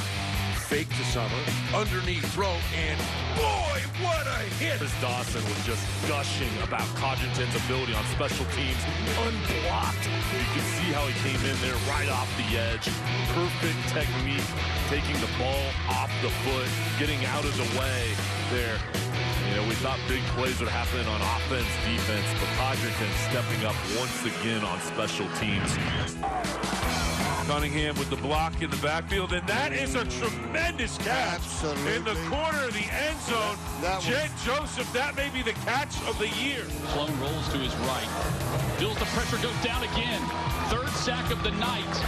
Guess who? Weaver to Thompson, what a connection that was tonight. Those 4 touchdowns came after trailing at 21-19. It gave the breathing room that Irwin would need. This is the late touchdown. All right, some good moments. Here's one. 1st and goal. Odom keeps it. Cuts back left. Touchdown! Brandon Odom. That is a Young Security touchdown. $50 donation to the First Step Women's Center. Oh, that's just what you want if you're Taylorville. 24-15. 3 rushing touchdowns tonight for Brandon Odom. I don't think any of us could have guessed that going into tonight's game, but great job by Odom to do what he needed to do to get the Tornadoes in the lead here tonight. So the Tornadoes now will try to 9 points with 3:58 to go. 9 points their lead, and let's see, they're gonna go for 2. Let's see. Oh, they are gonna kick it. Yes, make it a 10-point differential, and number 84 in to do the. Oh, and the Pats snap, I was going to say, the kick was going to be attempted by Tyler Hemsness, but no such luck there. So, but the Tornadoes lead. They get the touchdown. They lead 24-15. Adam and the Braves have their work cut out for them. 3:58 to go. They've got 2 timeouts left. 1 timeout. Check that. And a long way to go. Yeah, twice. Could be a long way to go. They haven't been a quick scoring offense. They haven't thrown the ball much tonight at all, and that's by design. And that was their plan. Now you got to think about what Brandon Summer needs to be talking to Coach Etherton about what plays he's comfortable with, what he can do, and how they can quick strike and get back into this game and make it a little bit closer. And I want to let you know that our plaques and trophies this season are provided by K&R Tomahawk Awards and Trophies. Visit them at 1204 South 5th Street in Springfield. Thanks to Tomahawk Awards and Trophies, 1204 South 5th Street in Springfield. And this is an important kickoff. And let's see how the Tornadoes play it. Adam, it looks like, Brandon going to do the free? He's going to do the drop kick. Drop kick, which you can do. Not a lot of teams do that, but they're going to do it. Let's see what happens. I don't know if any. I'd be surprised if anybody in the state of Illinois does this. We've seen it tonight. Odom, pretty good kick. He's pretty good at it. And backs up at the 9. The Braves trying to return to 20, 25, 30. Brought down to the 31-yard line. That's an Illinois Air National Guard kickoff, and the return made by the Braves there and puts them okay position, field position, right? So not terrible. Tornado just didn't, Great job by the Tornado. They'd given up 2 big returns on previous kickoffs, so they improved there, and they're going to make Mount Zion go about 70 yards. And Friday Night Rivals is available streaming live online. Log on to CW23TV.com and click on the Friday Night Rivals link. You can also find complete game videos and photos from this season's games. And on 1st down and 10, the Braves keep it on the ground, and Tornadoes coming up big defense. Again, a lot of emotion, a lot of passion there tonight, and fired up here in the second half by Taylorville. And Mount Zion's going to have to hurry up. Yeah, 3:31 to go. Clock running in the 4th. 2nd and 10, nothing, no gain on that play. And they're just going to have to throw, the Braves are. And they will do a flag on the play. There's a completion at the 35. 40 and out of bounds will stop the clock, but let's see what the... It's going to be a false start here on Mount Zion. Here's the call.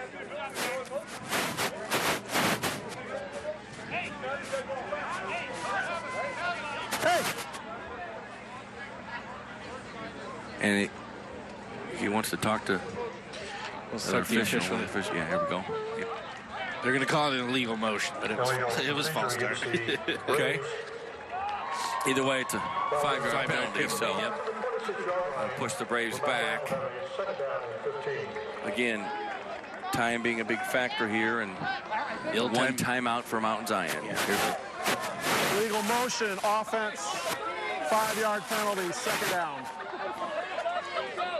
And with 3:16 to go, I'll remind everybody that as you look at Brandon Odom on the sidelines, done a great job in the second half. We'll be announcing naming a player of the game, but not yet. Still got a long way to go, and the Braves need to score. Oh, just lucky to recover the ball as the quarterback Ashton Summers couldn't hang on to the snap, and wheels from are the starting gun to fall off for Mount Zion. Yes, they are a little bit. Probably in a hurry, and as you see, he's looking all around, just went through his hands and did the right thing to jump on it. But now you've got deeper 3rd and 29. 3rd and 29, and he's almost on route 29. I was gonna say, man, not going the right direction here for the Braves. Long way to go. So obviously a passing situation. Summers does throw a short one, 10, 15, 20 out of bounds. Completion made, and Sage Davis, who's had a heck of a game tonight for Mount Zion. He is incredible. So they do stop the clock. And now you've got, Adam, what could be the ball game here, right? With 2:29 to go, 4th and 20. They've got to get to the 31, check that, sorry, the 41-yard line on this play. This is a big one. You're right. Mount Zion can only stop the clock once if they get on defense, so this could be the ball game. Ashton Summers from the gun, back to throw. Pass time, looks, throws deep, midfield, ball is tipped, and no flags, and the defense for Taylorville comes up big, and they will take over. They being the Taylorville Tornadoes, Adam, with 2:21 to go, and they can feel and smell victory. You see the replay there, and tough catch for anybody to make. Yeah, it was a lot of almost Taylorville defenders. jump ball situation there to see just who would come down with it, but. So they are excited here. Still till 2:21 to go. Like you said, Adam, Mount Zion can only stop the clock once. Ball on the 20-yard line. But no need for Taylorville to try to score here. Just need to keep it. They get a first down too, and it's over. Pump fakes. Odom. What did I say about scoring? Heck, they're going to go for it. They go for the pass there, and that's their name of their game is offense. I mean, intended receiver there, number 15, Justin Wright. So, good pump fake there by Odom, and maybe ever expected run. So why not throw it? Just out of his hand. Maybe trying to get Justin Wright the football. We really haven't called his name at all here tonight. Yeah, they've really kind of bottled him up a little bit, or a lot. I am surprised you throw the football knowing that they can't. They can only stop the clock once. It's time to keep it on the ground and the right side to the 15-yard line. Good carry there. So that'll keep the clock running unless the Braves call their final timeout. Inside of 2 minutes now. They're going to call it now. 3rd and 5, and so 1:53 to go, Adam, and it's been an interesting game, a tale of two halves, right? Yeah, You'd have to say. I mean, it was all about adjustments, and Coach Odom was not happy with how his guys came out and started this game, and whatever he talked about at halftime worked. And you know, we heard Mount Zion, the coach, talk before halftime. Hey, we want to keep the ball off the field, or keep the offense of Taylorville off the field. They did a great job in the first half. Sage Davis with an incredible night, especially in the first half. But it's tough to do it alone. Yeah. I mean, his line did a great job, but Taylorville's got weapons, obviously, in the air and on the ground, especially when you've got a quarterback who can run like a Brandon Odom. Mm-hmm. And that was something, I don't know if anybody really, he hasn't carried the ball a ton, but he's carried it enough. To respect it and everything, and they certainly do, but he just tough to stop. That could be another dimension of their offense that they build on going into week 10 and beyond. And Mount Zion, we talked about it, obviously a rivalry game, and Taylorville wants that 8th victory and would love to have a game or two if they make, last in the playoffs, see how that goes, especially on that turf, on this turf. And there's Odom going to keep it. Now he's going to throw it. He does throw it. And near the end zone, incomplete. So 1:47 to go on 3rd and 5. And so now, Adam, 4th and 5, you're up by 9. Do you go for the field goal or try to just go for the first down from the 16-yard line? At this point, I'm surprised. Again, I've talked about it for 3 years. I'm going to bring it up here again. Paul knows where I'm going. I think I do. You're rolling left as a right-handed quarterback. That's not easy, especially he had some defenders bearing down on him, so he wasn't able to square his shoulders and throw an accurate pass to Justin Wright in the end zone. So it looks like they're going to go for it. 4th and 5. Brandon Odom. Oh. And that is huge. That's a free first down right there. Boy, that's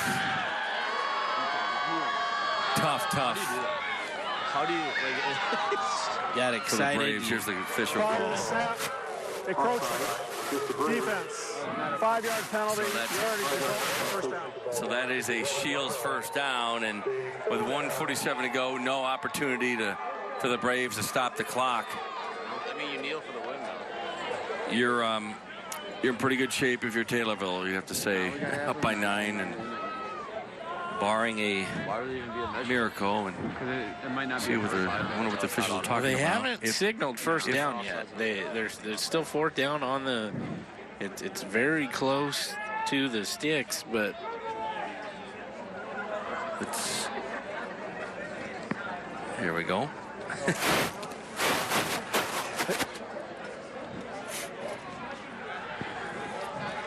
Well, I gave them credit for a first down. Maybe I jumped the gun here. Now he's going to talk. This could be one. Official will talk about it with Jeb Odom and Brandon Odom's there, and Justin Wright. There's 2 players.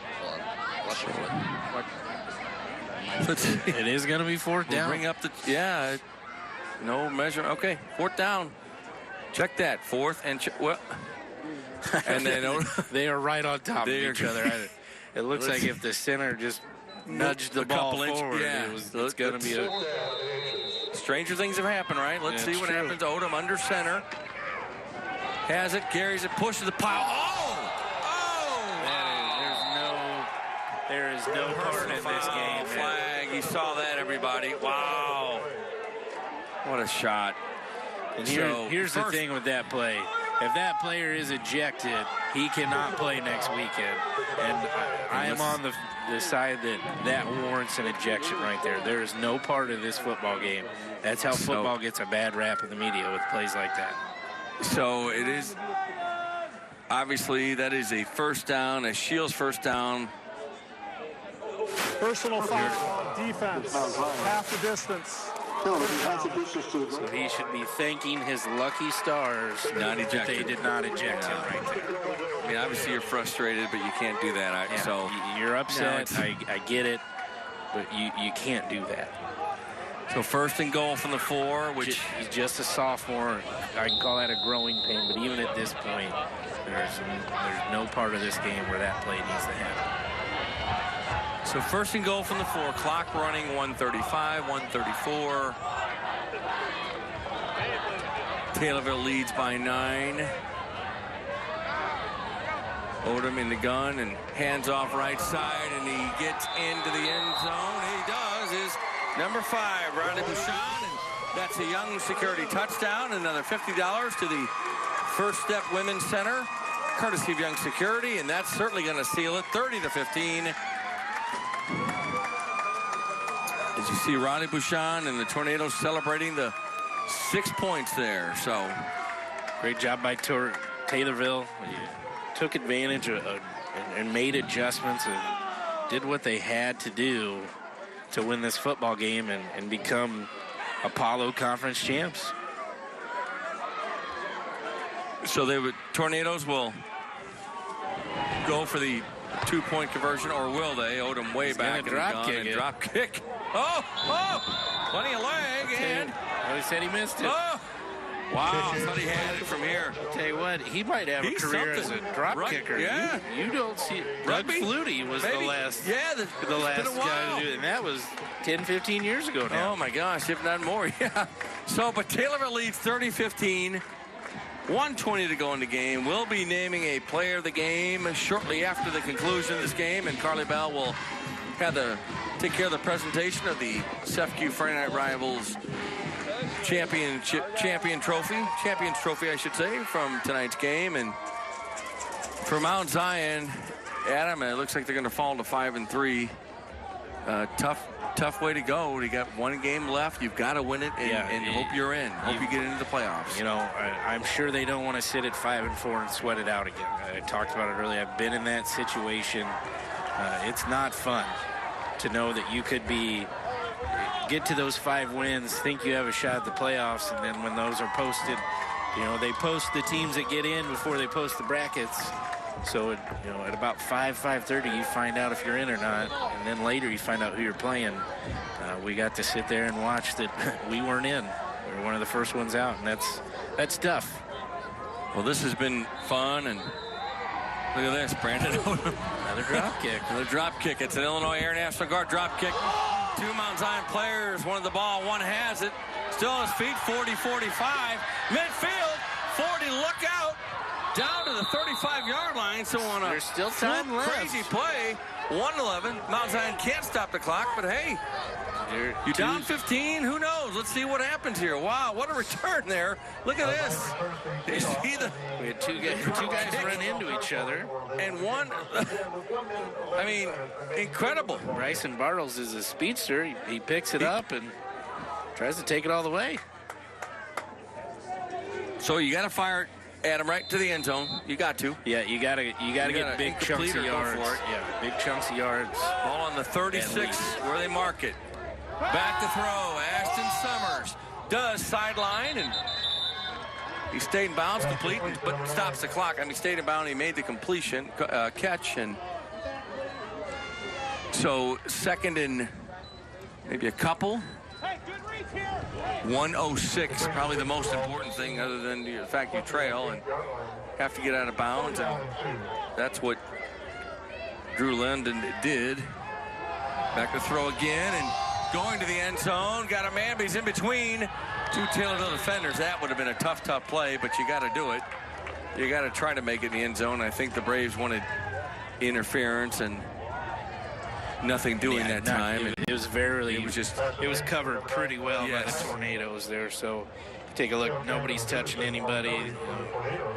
No hands, no grabbing. So it was defeated. Peter Brandon, the intended receiver, number 11 for the Braves. So now it's third and a couple, but a minute left to go. Ball on the 28-yard line of Taylorville. Wouldn't be surprised. I thought maybe you might see a run here. They only need 2. So sideline complete, and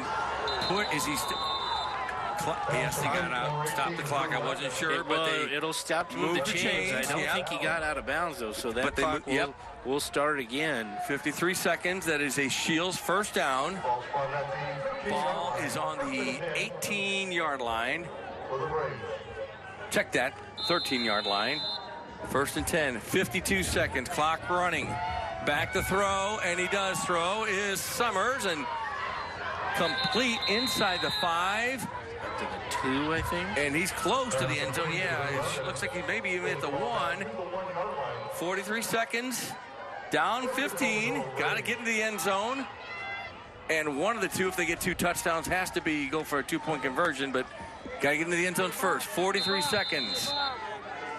Under center is Summers.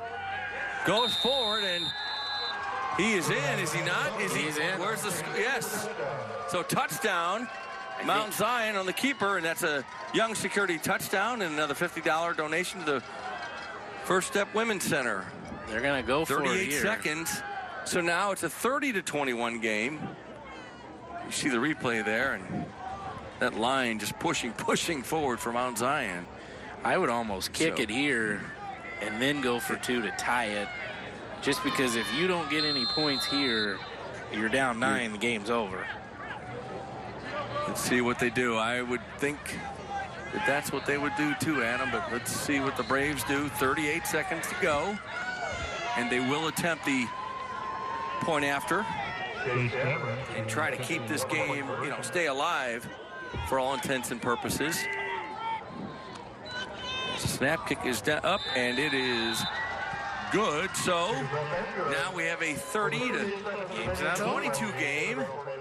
Taylorville up by 8, 38 seconds to go, and Adam, onside kick. Come on, you have to, right? You Almost, have to, you got to.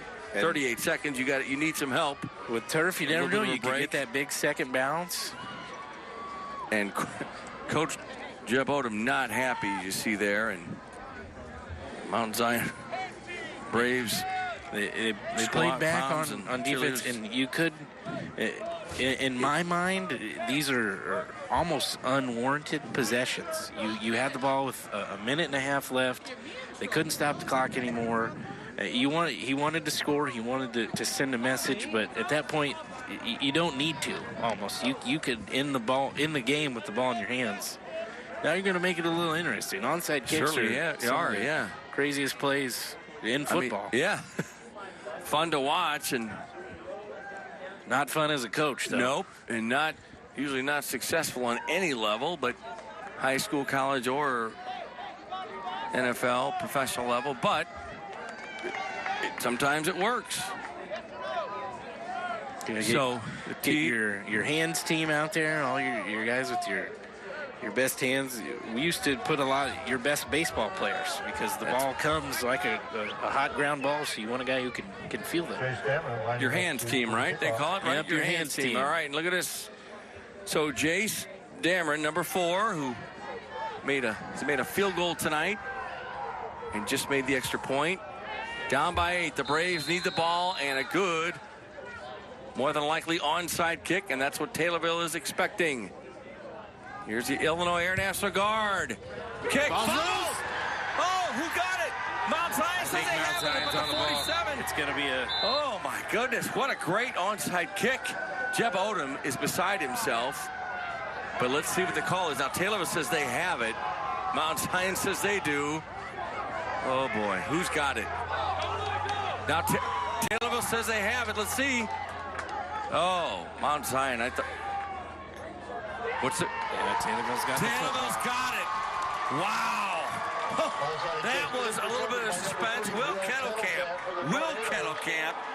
Look at this. What a great kick, Adam. Yeah. Fired a shot so that second, couldn't hang on to it. And Mount Zion had a chance right here. And it just popped off. And it looked like they had it. Kettlecamp fought it between his legs right there. Great camera work. Look at this. And that is a great onside kick. You fire it, like you said, on the turf, and hard to handle by anybody. One Kettlecamp can't handle. The other one does. Hey, why not? Oh. Wow, Mount Zion thought they had it, and that would have been something to try to go down. You never know in a pile, right, Adam? Yeah, so Logan 38 Rhodes seconds. Had a shot at it and just couldn't get his hands on it. And officials timeout. So officials timeout, and the officials asking Jeb Odom to step back. He was on the playing field, but he's excited, and now you've got Coach Etherton's, I think, asking how he ended up with the football. I mean, whoever's got it at the bottom of that pile, I mean, that's in that case. Let's see what.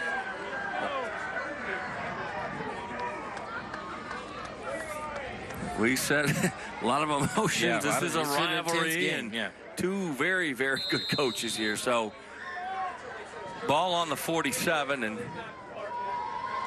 as long as could be the last play, maybe one more, but yeah, it's clean. Let's see, and Odom under center and takes a knee. First down and 31 seconds, and he dodged it. They tried to get him. May not see it. Coach Jeb Odom is. Oh my goodness! His players are trying to get him with 20 seconds. Timer. I hope he doesn't get hurt. Look at that! Oh my goodness! He got a little wet though. Wow. It's cold. I'd be doing the same thing. They are happy to go to 8-0 and a lot of hugs, and they line up for the handshakes. What a game. They're your Apollo Conference champions for 2018.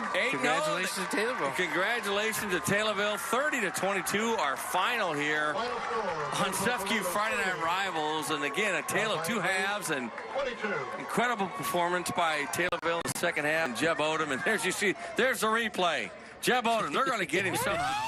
Maybe not 100%, but they got him enough. He's feeling it, or he felt it, and he is going to feel it for a while because it's cold out here. It is cold. Some of that, if he's out here for a while, may be ice stick to him a little bit later. All right, take a short break. Back with more here. You're watching Sefkew Friday Night Rivals live from Taylorville. Back with more. Back with a post-game report in just a minute. Stay with us.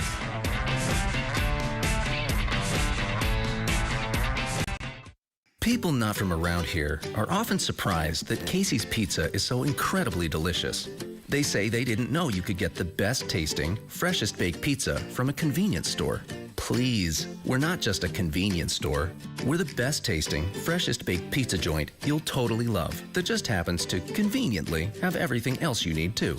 Right now, get 2 made from scratch, large single topping pizzas for $9.99 each. Casey's, famous for pizza. Satisfied Springfield homeowners know when you call Griffiths, you get a Griffiths. Now's the time to replace your aging siding and windows and save up to 40% on your heating and cooling bills. Enjoy the benefits that come with improving your home from the outside in with new Great Lakes EcoSmart windows. Griffiths is locally owned and operated, and only we have the know-how that only comes with over 60 years of experience. Call Griffiths today, because when you call Griffiths, you get a Griffiths. Is crossing your fingers your idea of home security? Don't procrastinate with your family's well-being anymore. For as little as $95, you can have 24/7 protection for your family and home. Our Young Security, local and professionally installed, state-of-the-art attack pack home security system is on guard against break-ins, fire, carbon monoxide, and gas leaks, even sump pump failure. Stop worrying and call 744-9000. At Young Security, we provide you with peace of mind.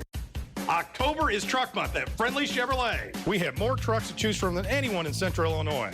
And this month, we are keeping it simple. Employee pricing for everyone. You pay what we pay. You pay what we pay.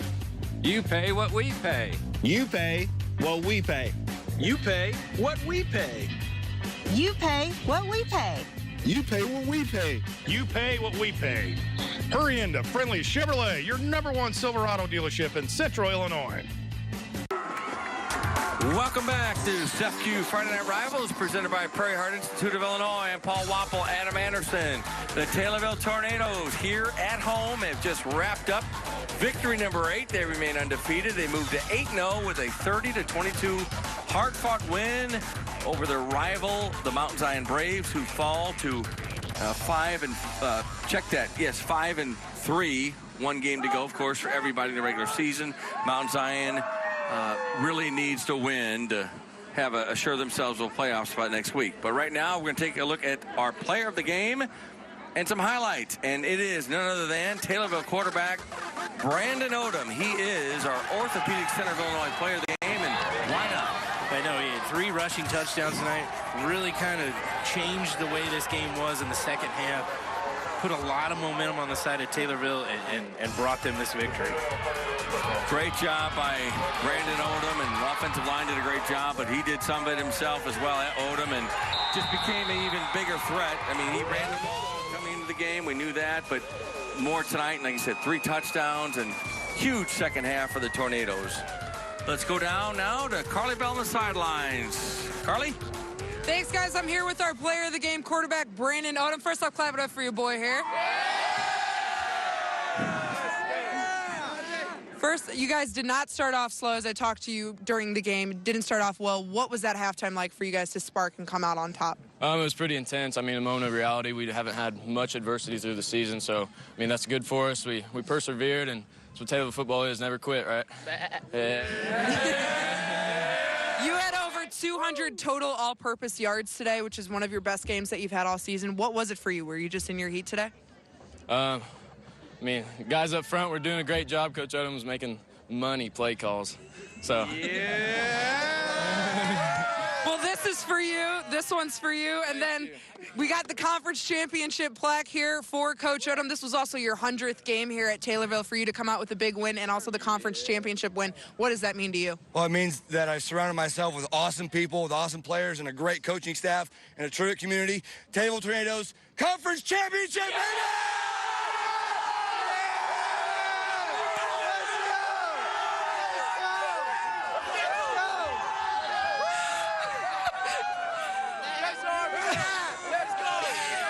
I got one more thing. What I talked to you at halftime that you said that these guys were just physically dominated, then you got and physically dominate Mount Zion. What does that just have to say about your team this year? Well, I think if you were in a halftime locker room speech by number 11, who got everybody fired up, okay, there's your real hero right there at halftime, was number 11, our star quarterback. So not only do you have this conference championship plaque, we also have this trophy for you guys. Congratulations. All right, congratulations to the Taylorville Tornadoes and Brandon Odom, the quarterback, Orthopedic Center, Illinois, the player of the game, and the SEFCU Friday Night Rivals trophy goes to Taylorville. Now, next week, believe it or not, last week of the regular season, Friday Night SEFCU Friday Night Rivals, presented by Prairie Heart Institute of Illinois, brings you Week 9. We'll head to Auburn as the Auburn Trojans take on the always tough Maroa Forsyth Trojans. Trojans against the Trojans. It'll be tough. Next Friday night, starting at 7 right here on CW 23. Adam, Auburn has to win next week. Yeah, They've got a tough task. It's more of foresight. So, win tonight, so they will be 4-4. We'll need to win next Friday to get into the playoffs. Always a lot of fun going to Auburn, and Maroa Forsyth a ton, unbeaten, undefeated. Your top team in 2A. State championship contender every year this year, so it'll be interesting. So it's been a lot of fun. Great night in Taylorville. They moved 8-0 with the win, and Adam, one more week, and it's a big week. It'll be a big finale next week in Auburn. So. Yeah, it's going to be exciting. A great game here tonight. Thanks to everybody. Thanks for watching, and we'll see you next week on THS Friday Night Rivals. Good night, everybody, from Taylorville.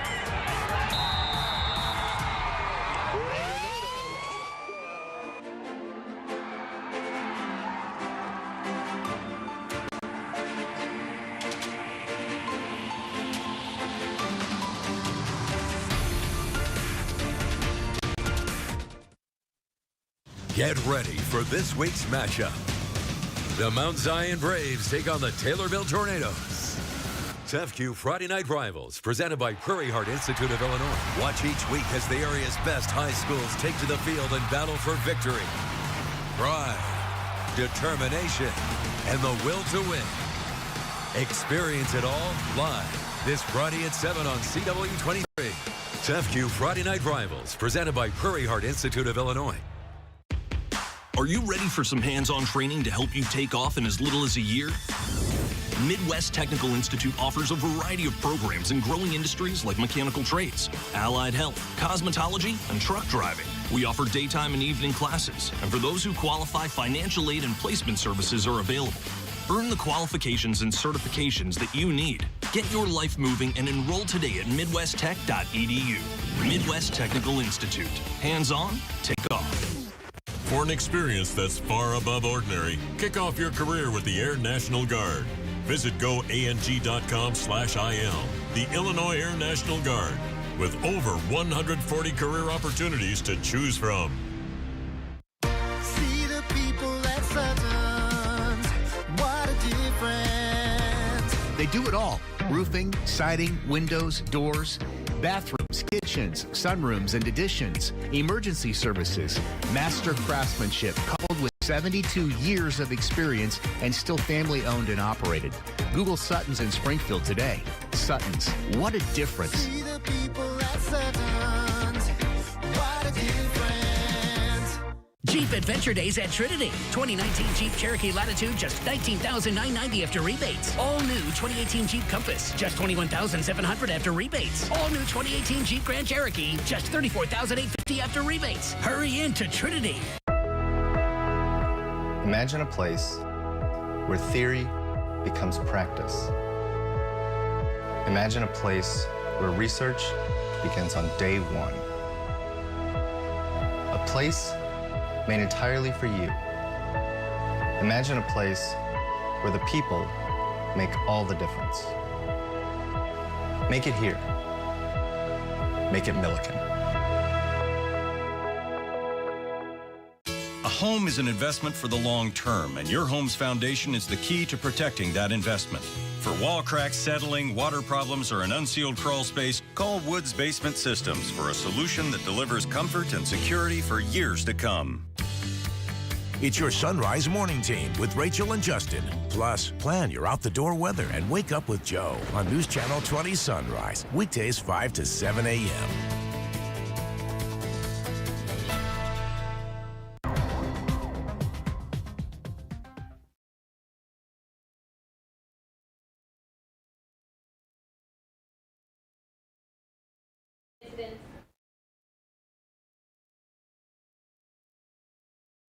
Champaign police announced 2 additional suspects, 20-year-old Shamario Brown and 23-year-old Kenichi Townsend. Again, the Champaign police, along with local law enforcement, are looking for these 2 men, along with 4 others who may have been involved in 11 shooting incidents since September 18th.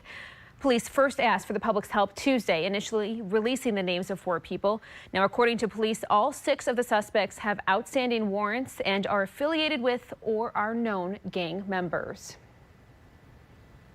Well, earlier